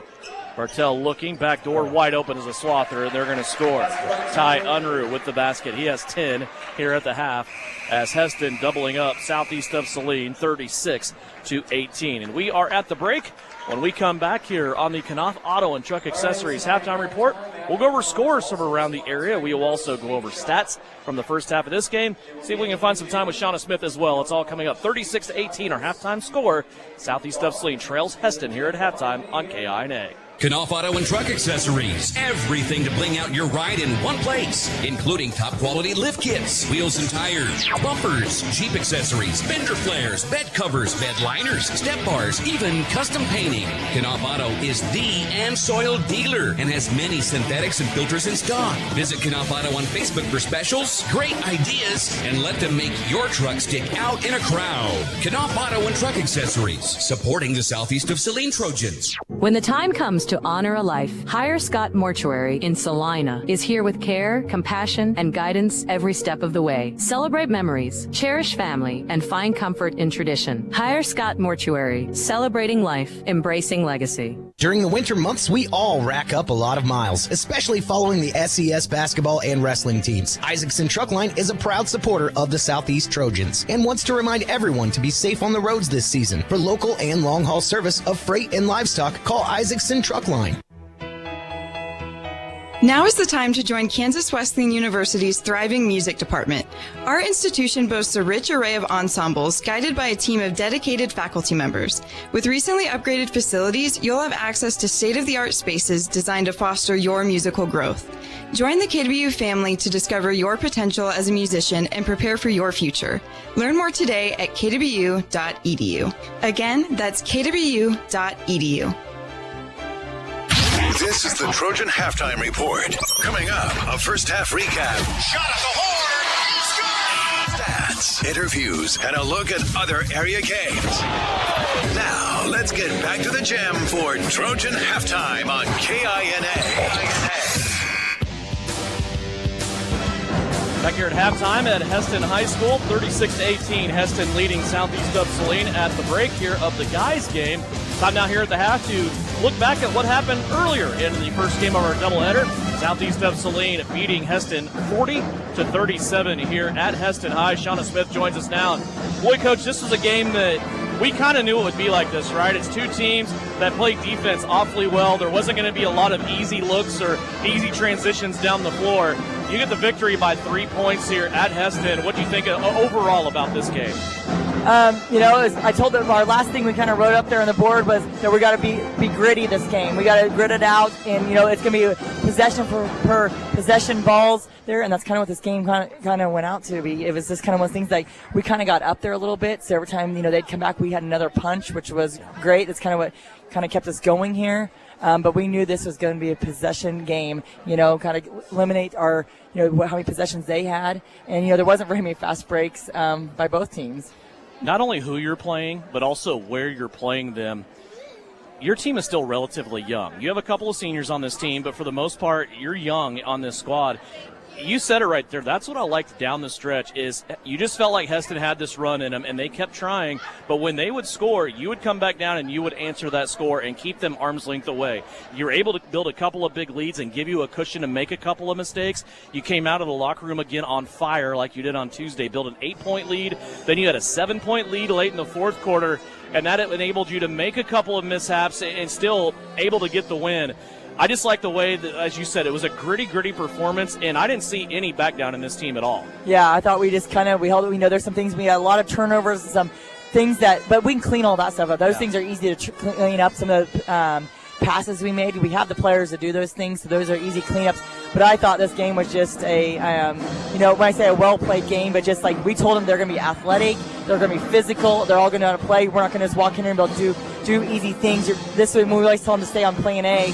This was going to be, okay, you have to play in it, you have to run the second part of your set play or your offense and whatever. And I wouldn't say we really did that real well, but we're going to keep getting better at that just because we're young kids. If we're walking into the gym today and I told you Reese Heinrich and Abba Pearson aren't going to score tonight, what would you say? How would you feel about your chances? Well, we're going to be very good. But, I told Reese that when we went in the locker room, I know kids score. I didn't realize that she didn't have any until somebody said that to me at all. But I told Reese, but we can live without having Reese on the court. I'm not sure if she came out of the game, but maybe at the very beginning. I'm not really sure if she ever came back out. But we had to have her in the game. She defensively was really good tonight. Yeah, I don't remember her coming out of the game at all, and I made that comment in the game. The way she plays sideline to sideline, baseline to baseline, you have to have her on the floor. You did have 4 girls tonight tied for high scoring honors with 9. Kaya Samuelson had 9. Tara Getz, it seemed like all 3 threes that she hit were at a time where you really, really needed those 3 threes from Tara Getz. Also, Sutton Douglas tonight had 9. How about Veda Durfee, huh? There were some flashes in the paint tonight. And it's easy to get excited about somebody when they're a freshman and they're just getting their feet wet. But there were a couple of things going on inside with Veda Durfee tonight that I really, really liked. She was able to score. She gave you 9 points. And she came in a point in time where you were getting foul trouble on this side with Douglas and Pearson and Knopf. She needed a play, and she showed up in a big way. Yeah, after the game I said, how was it? She said, that game was really fast. And I said, well, welcome to the big dogs here. Yeah. And we told her that this game is not going to be easy, but she did a good job and played, and she learned she's had to play through being really, really tired because at one point I couldn't take her out because we were in foul trouble. But she's going to keep getting better and better every game, because she's having to play at this high level, and she's going to have to learn how to do that. That's a great comment from you, and it's easy for people to sit in the stands and watch a game like that and make the comments of, boy, this is sloppy, or boy, the defense is dominating, this isn't fun to watch.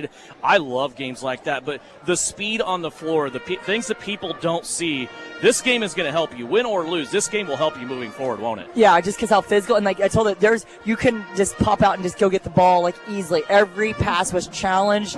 Every time you went to the basket, it was going to be challenged. So you couldn't it wasn't just an easy walk-up layup or anything like that. So, that's what I said. And her baskets, coming back to her was that, her baskets were all some big-time baskets, challenged, shooting over some big people, and a couple rebounds that she had. We're, very happy with what she did tonight. Yeah, she also went 3 of 4 from the free throw line. Francis Flack said it earlier to me. He was talking about his squad, but it also translates to your squad. He said, I've never won a championship in December. This game's not going to help you win a championship now, but I think it will definitely help you going down the road. We look at the calendar. We turn it now to next week. Not only a week from tonight, you start league play at Beloit, but also on Tuesday now, you have a 2-0 Abilene squad coming in. we saw kind of the start of this Abilene rise last year about this time. We know the Cowgirls are going to be much, much improved, and that'll be a big game for you at home on Tuesday. Yeah, actually, our next games are going to be we don't have any dogs coming up here. I mean, it's nice about it. We like that schedule. That's why we go play the Hesston, and we picked up a 4A school in Abilene and whatever. We're going to play. We know Abilene's going to be much better than they were because some of their best players were their freshmen last year, so they're going to be better this year. So we're looking forward to playing that, and then we'll have Boyd on Friday, and we're always looking forward to that game. Did it help you having the game on Tuesday before you come here tonight? We talked about that. We said the pros and cons are. The pros were that we already have maybe those first game jitters out of the way. Those kind of cons are they had a film on us, but I really wouldn't say we showed much at Smoky Valley because we was whatever. But so I think I did like it. He was asking me, their coach was asking me too. I did just think that we had 4 less practices. I did feel like we were trying to throw things in, especially for when you have a young team like a freshman playing with you. We had to be like, oh yeah, we have to last second plays. We have to do this just in case this happens and this happens. So there is some goods and bads to that. Have a great weekend. It'll be fun to be at home on Tuesday. We'll talk to you then. All right, thank you. Shauna Smith, head coach of the Southeast of Saline ladies. They get a victory here in Hesston's gym, 40-37. We'll take a 60-second timeout. Back with more Southeast of Saline basketball. Third quarter is right around the corner after this on KINA. Are you looking to upgrade your home with high-quality flooring and appliances? Look no further than Salina Appliance and Flooring. We're your one-stop shop for all your home improvement needs. We offer a wide selection of flooring and appliance options. Visit our showroom today located at 740 North 9th or our website at salinaappliance.com. The Appliance Center, your local, trustworthy, and family-owned appliance dealer, providing sales, service, and parts for Salina and the surrounding area since 1980. The Appliance Center, just north of Ace Hardware on Broadway in the red and white building. Stop in today and experience the Appliance Center difference. Now is the time to join Kansas Wesleyan University's thriving music department. Our institution boasts a rich array of ensembles guided by a team of dedicated faculty members. With recently upgraded facilities, you'll have access to state-of-the-art spaces designed to foster your musical growth. Join the KW family to discover your potential as a musician and prepare for your future.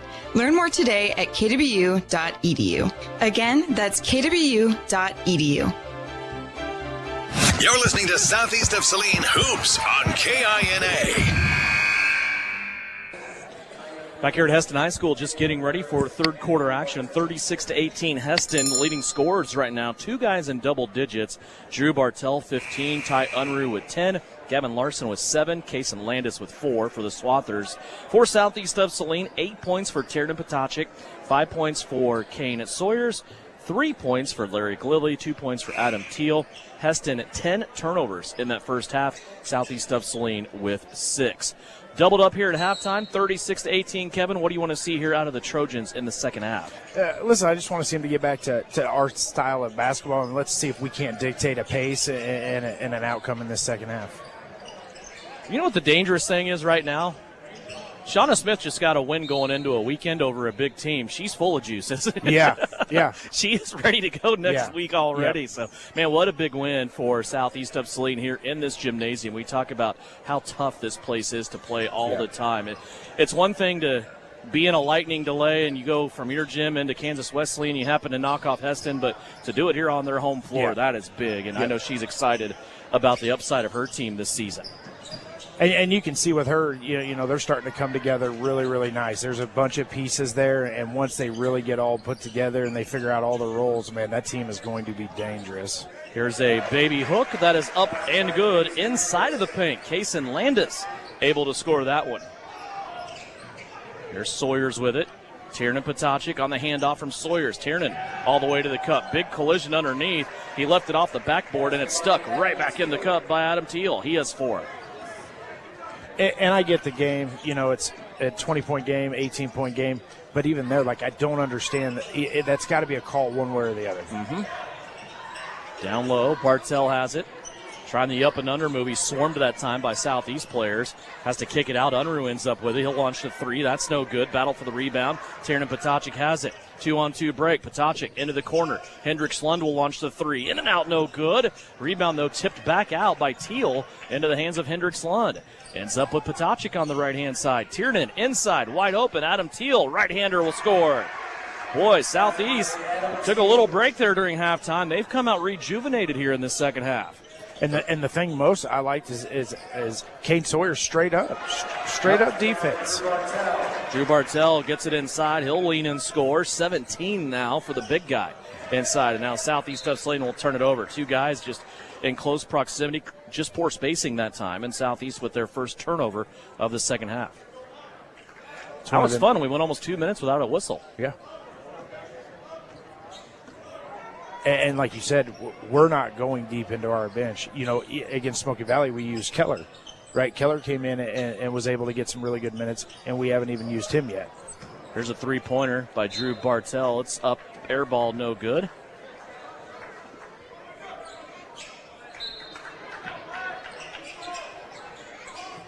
Southeast with it. Hendricks Lund up the floor. Adam Teal with it. Skip pass through the defense to Potacik. Potacik's going to drive. Leaner in the paint. Can't get that to go. Almost had his own rebound, but he lost it out of bounds, and it will go back to Hesston. Early substitution here. Eli Hauge comes in for Hesston. Also coming in, Jarek Humphreys into the game for the Swathers. Maybe one of the best logos in high school sports. I probably should do some research on how that came about. I don't know this. I'm just going to take a mildly educated guess. I'm going to say it has something to do with the manufacturing here in town. And I don't know when that started as a three-pointer. It's put up by Jarek Humphreys. I don't know when the high school was started here at Hesston and when that manufacturing started here, but it's got to be related. Yeah. There's Kane Sawyers on a breakaway. He has 6 and 7 points now. I love the logo, though. Whoever came up with that, whoever the design was, it's awesome. Well, and I was telling somebody we were playing Hesston, and we actually started talking about the mascot. Who would name Swathers? And I said, I need to find out the history of. Yep. Lob pass up inside. Hesston inbounding underneath their own basket after that last foul on Adam Teal. That's his second. 3 different Trojans have 2 fouls. So mildly staying out of foul trouble at this point. Here's a shot put up. A nice little hook shot with the roll off the back of the rim for Jarek Humphreys. He has scored the last 5 points in this game. 45-24. Biggest lead of the game for Hesston. There's a shot put up. That is no good. And Hesston trying to save that rebound, but a foot on the baseline. Sheridan Potacik quick to point that out. And Southeast will have the ball here underneath their own rim.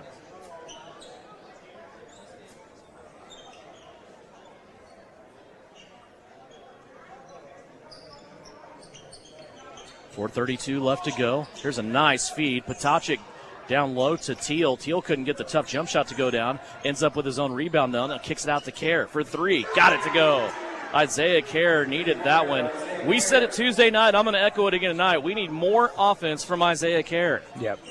Because he has all the offensive ability to go out there and do it. He just, he's an unselfish kid, and he passes up a lot of shots that he should be taking.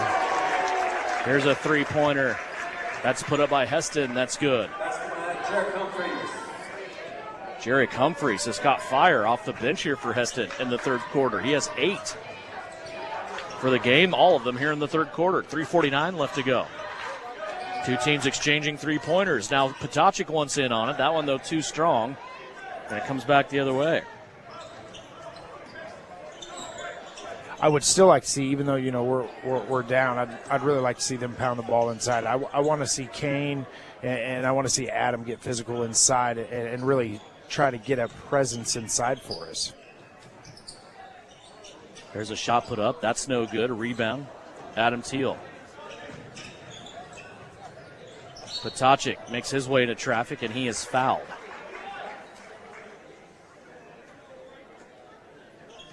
So Tiernan Potacik will go to the free throw line.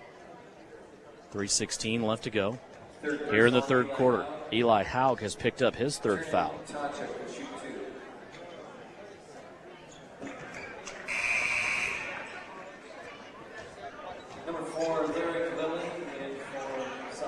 Okay, I'm learning a little bit here.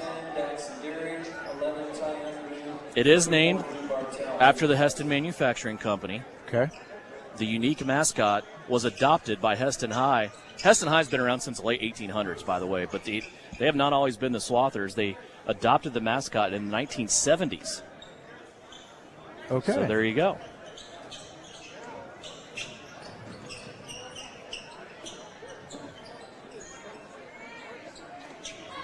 Hesston with it. 48-28. And I think the frustrating thing is I don't know how we get our legs back. Yeah. You've got to practice. You've got to do certain kinds of things, to stay conditioned. It's not like you can just shut everything down and say, okay, we're just going to go play. We're not going to practice. I wouldn't want to be in coach's shoes right now, trying to, get these guys rest and get their legs back. Because like you said, we've got, four more games before the break? Yes, sir. Yep, Tuesday, Friday next week, then a Tuesday, Thursday of the following week. The 2025 portion of the season ends on the 18th, of course, weather permitting. It's always fun this time of year, isn't it? Yeah. Hesston inside, Bartell fading out away from the basket. And a rebound is going to be taken in by Hendricks Lund. Southeast back the other way, 48-28. Patochik all the way to the cup. Bothered there by the 6'6" Drew Bartell. Now Heston's running back to the other side. Here's Larson with it. Now in the corner. Three-pointer up and a three-pointer good by Ethan Schrag. His first points of the night. 51-28.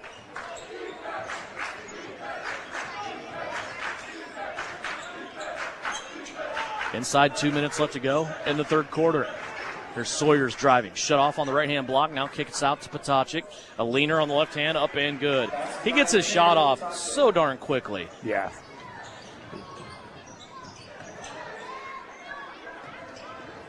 There's a takeaway now, southeast of Saline. They keep turning the ball over here from Hesston. Hesston has 13 turnovers in this game. Patochik, long three, misses off the right-hand side. Rebound kept alive by Kerr. Hendricks Lund ends up with it. And now back to Hesston after the miss. Hesston working on their offensive end as we approach 1 minute left to go.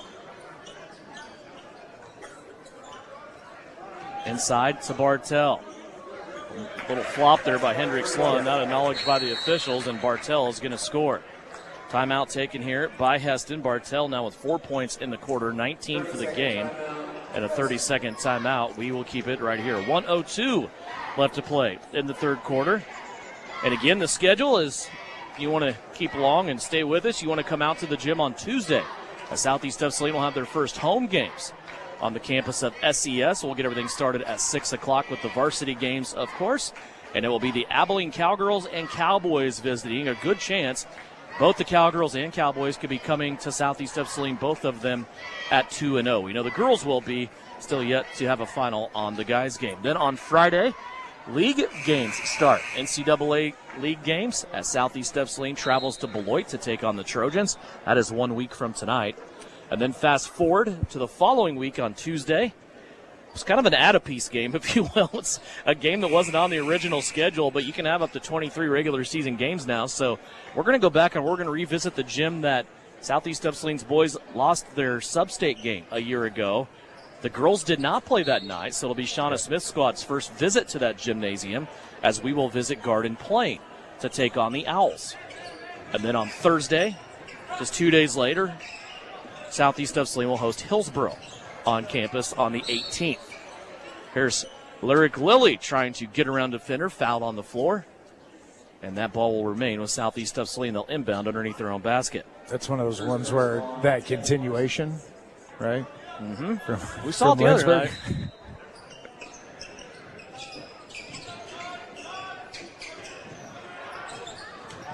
Here's Kerr inside. Little reverse layup. Couldn't flip it up on the opposite side of the rim with his left hand. And we go back the other way with the Swathers having it. Unruh, little hesitation drive. He goes right into the chest of Tiernan Patochik, and a foul will be called on Ty Unruh. That is his second. I gotta tip my cap to them. They're still playing, right? They're playing hard. Yeah, they're getting beat, but they're trying. And I think, for Coach, that's what he wants to see. He doesn't want to see him just give up. Just keep going, keep grinding every possession. Inside a minute left to go here in the third. 36 seconds left to go. Kerr with it. Now he'll dribble back to the middle of the floor. Looking for a bounce pass. Now he finds Sawyers. Now to Lilly in the corner. Clock down to 25. Lilly tried to get to Adam Teal. Those two couldn't hook up, and now it's taken away by Hesston.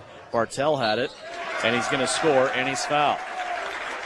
6 points in the quarter for Drew Bartell, and a free throw opportunity coming up after that. He has 21 right now.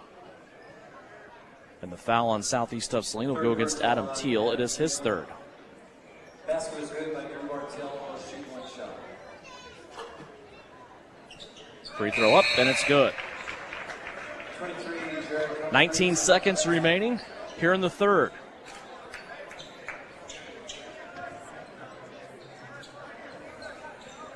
Southeast gets it inbounds. Isaiah Kerr speeds up the floor, gets it to Adam Teal. Little run and jump defense now, and a takeaway. They're going to call a alternate arrow situation. It'll keep it here with Southeast of Saline with 10.8 seconds left to go.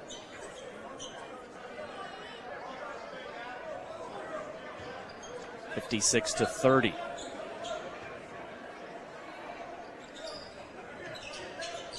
Lilly set to inbounds, looking for an opener.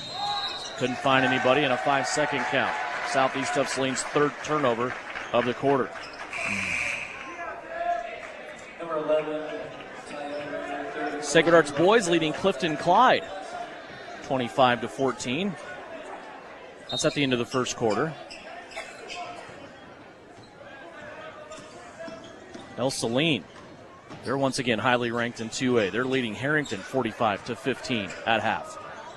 There's a shot at the end of the quarter, and we will go to the fourth quarter. Hesston leading big here on their home floor. 56-30 is our score. Back with fourth and final quarter action after this. Southeast of Saline basketball tonight presented by Kansas Wesleyan University. The Southeast of Saline School District has a long-standing reputation for excellence. This excellence in public education has been a source of great pride and one of the factors contributing to the quality of life in our community. The Southeast of Saline Education Foundation works in partnership with the USD 306 School District and the community that it serves to maximize student potential, thereby creating a lasting legacy, not only for our children, but for our community. The Southeast of Saline Education Foundation salutes the Trojans sports program. Winter travel can be treacherous if your tires are worn out. Stay safe with an inspection at Commercial Tire Company. Cold weather also drops the inflation in your tires. Get them checked today to avoid losing grip or damaging your tires. Commercial Tire will help keep you safe. For repairs that aren't tire-related, our automotive and diesel mechanics will fix it right the first time. Commercial Tire Centers, West Crawford and North 9th, Salina. Commercial Tire Centers, where service is everything. This is Trojan basketball on KINA.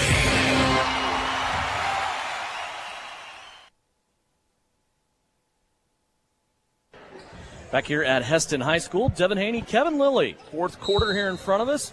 Southeast of Saline has their work cut out for them here in the fourth against the number one ranked team in the state of Kansas. That was the preseason ranking put out on Tuesday by the Kansas Basketball Coaches Association. Here's a blocking foul down low. Tiernan Pachachik trying to guard Drew Bartell. That's only a difference of what? Almost a foot? Yeah. Bartell is 6'6". Pachachik is not that. And a foul will be called here on Tiernan Pachachik down low, his third. Here's a curl off a screen, ends up with Bartell down low, clears some space with that upper forearm, then loses the basketball out of bounds. Got good stand that time by King Sawyers. Yeah, I totally agree, and that's what I was just going to hit on. The last few possessions down there that, he's played him really, really tough. Southeast will get the basketball back here. 7:35 left to go. Here's Pachachik with it along the baseline. Two full 360s. Now plays it out. Lyric Lilly for three. That's his second one of the day. 6 points for Lyric Lilly. 56-33 the score. It's got to be the shoes. Yeah. See those. Here's a three by Hesston. That's no good. Battle for the rebound. Sawyers wins the battle against two Swathers. Here comes Southeast back up to the right-hand side. Lilly leaning into a defender. Now he's going to pull up, play it to Sawyers. He'll launch a three. Trickling off the rim to the left-hand side. Lumbreras gets the rebound for Hesston. Back the other way come the Swathers. 56-33. Here's Bartell inside. He'll kick it out to Unruh. His three-pointer, good. That is the first points of the second half by Ty Unruh. He has a baker's dozen, 13.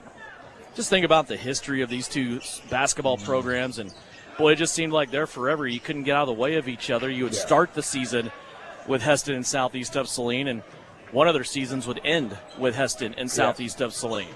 And just, boy, it just couldn't end. Boys and girls both. It just seemed that way on both sides. You play them first game of the season, then you end up in the same sub-state or maybe even see them at state. Yep. And it was high-level basketball. Oh, yeah. I mean, both teams were loaded, boys and girls. And, I mean, those were 4 or 5 years that were really, really fun. And I'll never forget in Hutchinson, in that semifinal game, a three-pointer on the right-hand side for Southeast to win it, and that ball was halfway down. I don't know how it came out, and I still go back and watch that on Salina Post, and, man, just so hard to believe you were that close to playing for a state title, but and we had some bad luck. We had Dakari go down with the flu and wasn't right, and, I mean, but, just great battles between these two schools. 59-33 here. 5:19 left to go. Again, the Kansas High School Basketball Scoreboard Show is back for basketball season every Friday night. We'll look back at the week that was in high school basketball. Of course, Tyler Smith and I were talking about this earlier. You get a lot of strange bedfellows, if you will, to kind of early on in the season where there's tournaments going on and a school's playing another school that you have no idea how they even got matched up. And it seems like there's more and more of that happening as Ty Unruh follows in Drew Bartell and puts in two. So lean on Eric Peterson a little bit. He'll get all that gal for you and put the matchups out and give you some scores of what's been going on this week on the High School Basketball Scoreboard Show. It's a full hour from 10 until 11 o'clock every Friday night during hoop season here on KINA, and it's brought to you by Salina Surgical Hospital. I'm not a big fan of the first games of the years being those tournaments. I've never been a fan of that. I think you get your legs under you, get some games in. And then like us, like when we go to the Sterling tournament, we've had some time to implement stuff and do some really good things. I don't know that you learn that much from your team, or that early on. I think you can learn a little bit more about halfway through the season. Here's a nice give and go. Ends up with Kerr underneath. Isaiah Kerr now has 5 points. Well, they always say no matter what sport, your biggest growth is from game 1 to game 2, right? Mm-hmm. But what if you play on Wednesday and then Thursday night? You don't have any growth from game 1 to game 2 other than just game time action. Well, I agree. And when you're playing 3 games back-to-back, a Thursday, a Friday, a Saturday, you can't work on anything. So even with the tape watching and all that, you've either got so much to work on and it's going to take you 2 weeks or you've done really, really well and you don't have anything to work on. Adam Teal on the run out there. He scores his 7th and 8th points, and Hesston's going to call a full timeout. We'll step away and take it as well. 4:11 left to go in this one. 61-37. Swathers in control here on KINA. Your mailbox is stuffed full, and the phone keeps ringing. There are even strangers knocking at your door. Open enrollment time for Medicare and prescription drug plans is here, and it brings all kinds of unsolicited activity. Call a local firm with people you know at L&L Advisors. Plans can change pretty drastically year to year, and the agents at L&L Advisors are happy to answer your questions, give you advice, and make you feel at ease. With 2 locations in Salina, on Roach Street and Central Mall, and on South Main and McPherson. Built on honesty and trust, call L&L Advisors today. Are you ready to make a meaningful impact? Join our professional healthcare team at Salina Regional Health Center. We're seeking dedicated individuals who are eager to provide exceptional care to our community. Our growing organization offers competitive pay, comprehensive benefits, and opportunities for growth. We are committed to supporting you in your career. If you're ready to join a team that values compassion, teamwork, and outstanding patient care, apply now at srhc.com or reach out to me, Tess Madro, in Human Resources. Great careers start here. Salina Regional Health Center, we take care of you so you can care for others. You're listening to Southeast Trojan Hoops on KINA. 4 minutes, 11 seconds left here in the fourth quarter. Hesston leading 61-37. Back here at Hesston High, Devin Haney along with Kevin Lilly. Hesston with the basketball and the lead. Here's a backdoor cut. Unruh rises up and scores. 7 points now in the snap of the fingers for Ty Unruh. Yes, 17 for the game. 63-37, 3:45 left to go. Kerr with it, out to Potocik. Little head and shoulder fake there from Tiernan. Now he'll hand it off to Adam Teal. Teal gets in trouble. 3 Swathers coming after his basketball, and it's going to be a tie-up. And the arrow will keep it with Southeast. Now, I think, from my vantage point looking at this game, they say, okay, what's Southeast going to get out of this game? This is the number 1 ranked team in 3A, yep. Right? And a lot of times, those polls aren't necessarily, basketball-wise, they're not wrong. So you've put yourself out there with the best team in 3A, and you measure it that way. And, I think you get more out of a game like this playing a really quality opponent early on in the season because it's going to show you right where you're at. It's going to show you your weaknesses and things that you can work on throughout the year. Potocik with a shot. That's no good. He got his own rebound, though, still in the lane. Now he's going to pitch it out. Hendricks Lund. His three-pointer's no good. Hendricks still hasn't scored tonight, and Hesston brings it away. Just like on the girls' side, Hesston's guys went to the state tournament last year. They were 24-2 last year under the direction of Garrett Roth.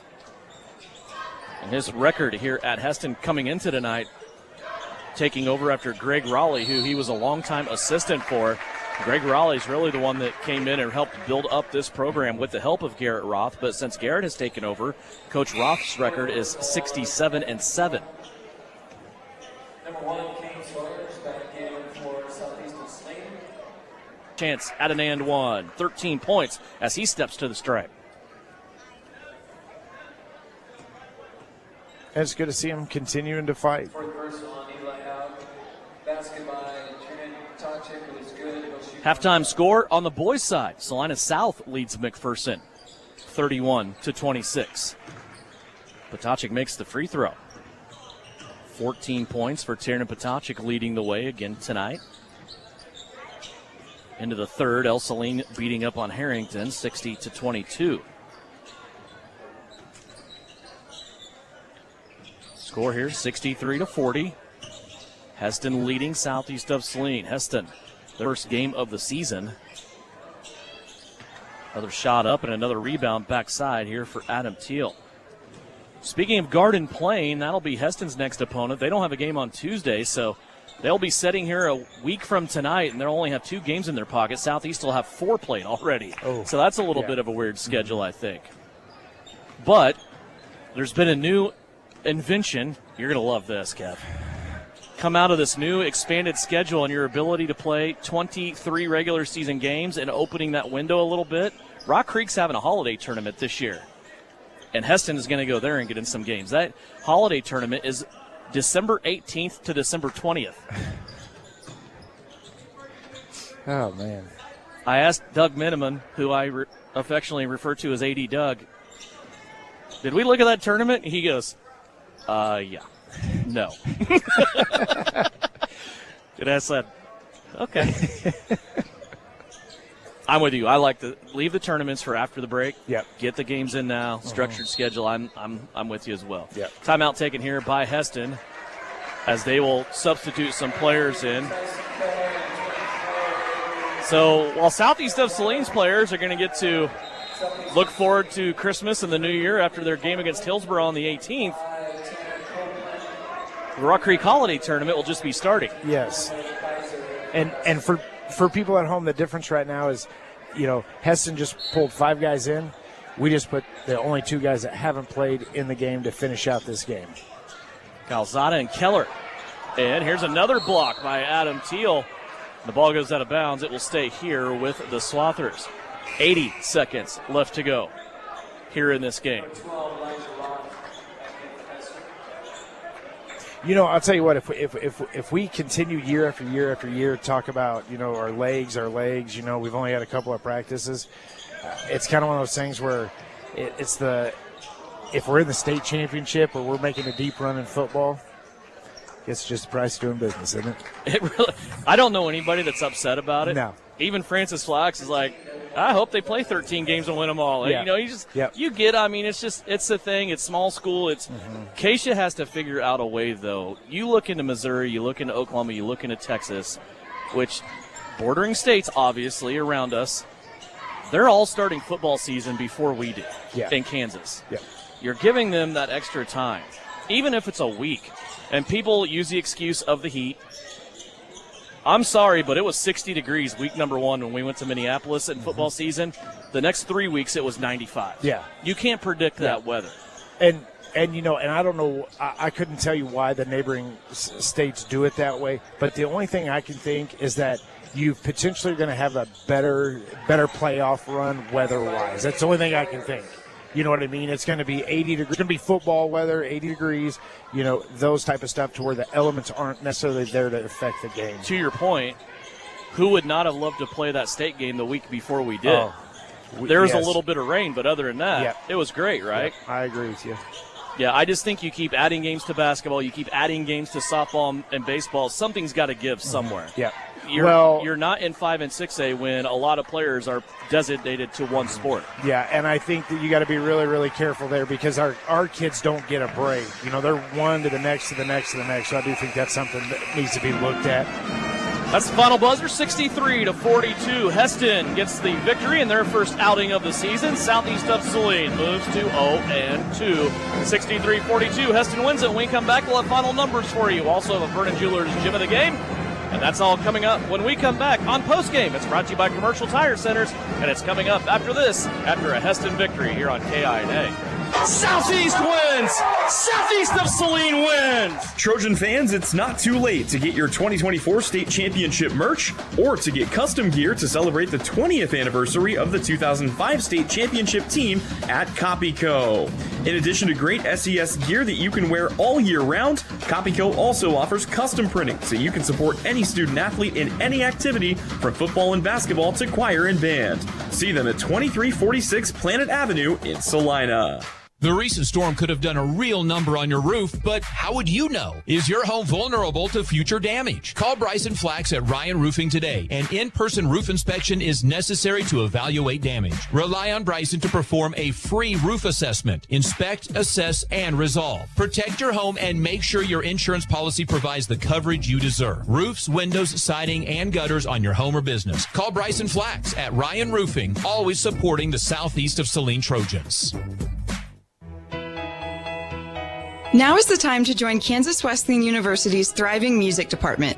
Our institution boasts a rich array of ensembles guided by a team of dedicated faculty members. With recently upgraded facilities, you'll have access to state-of-the-art spaces designed to foster your musical growth. Join the KW family to discover your potential as a musician and prepare for your future. Learn more today at kwu.edu. Again, that's kwu.edu. The Southeast of Saline School District has a long-standing reputation for excellence. This excellence in public education has been a source of great pride and one of the factors contributing to the quality of life in our community. The Southeast of Saline Education Foundation works in partnership with the USD 306 School District and the community that it serves to maximize student potential, thereby creating a lasting legacy, not only for our children, but for our community. The Southeast of Saline Education Foundation salutes the Trojans sports program. Time now for the Trojan postgame show on KINA. Stick around for the game recap, final stats, and reaction from the coach. This is Trojan basketball on KINA. Back here on Postgame, brought to you by Commercial Tire Centers. Final score, 63-42. Let's go over scoring for you from this game. The only Southeast of Saline player in double digits was Tiernan Potacik with 14. Kane Sawyers with a pretty good game scoring-wise. He had 9, 8 for Adam Teal, 6 for Lyric Lilly, and 5 for Isaiah Kerr. For the Hesston Swathers, they were led by Drew Bartell, 22 points for him. Ty Unruh had 17, 8 points for Jarek Humphreys off the bench. He scored all of those in the third quarter. 7 points for Gavin Larson, 6 points for Kason Landis, and 3 points for Ethan Schrag. Southeast of Saline, 3 of 7 from the free throw line, while Hesston was 5 out of 9. Southeast of Saline, 5 less turnovers than Hesston. Hesston had 15, Southeast of Saline with 10, and a 63-42 Hesston victory. Our Vernon Jewelers Gym of the Game. Let's go with the birthday boy, right? Tiernan Potacik, high score for Southeast, the only one in double digits with 14, and his birthday today as well. Let's go with Tiernan Potacik, our Vernon Jewelers Gym of the Game tonight with 14 points. in a losing effort for Southeast of Saline. Vernon Jewelers, your store downtown to have big discounts and hook you up with nice important stuff for the holiday season. Vernon Jewelers in downtown Salina. They are open 6 days a week, and they are open all the way through Christmas Eve to help you get that last-minute shopping in. 63-42, our final score. If you missed it earlier this evening, Shauna Smith and the Southeast of Saline ladies came in here, and they upset the fourth-ranked team in the state of Kansas, 40-37. No one in double-digit scoring for Southeast of Saline, but 4 different Lady Trojans had 9. Kaya Samuelson, Taryn Getz, Sutton Douglas, and Veda Durfee, all with 9 points. 4 points out of Reagan Duran as Southeast of Saline wins that tough, gritty battle 40-37. Southeast of Saline on the girls' side now 2-0. They will focus their attention coming up on Abilene on Tuesday in the home opener for the Trojans. Southeast of Saline on the guys' side, they fall to 0-2. They will take on Abilene as well. Abilene's Cowboys could be 2-0 when they come in. They got a win in their first outing. See what happens with them tonight as they are taking on Circle, I believe. Don't forget about Scoreboard Show coming up tonight, 10 until 11 o'clock here on KINA. That'll do it for Kevin Will. Oh, actually, Coach Flax is coming out of the locker room. We'll stall just a little bit here and let Coach Flax come up and talk to us. But we do have the Scoreboard Show coming up from 10 until 11 o'clock tonight.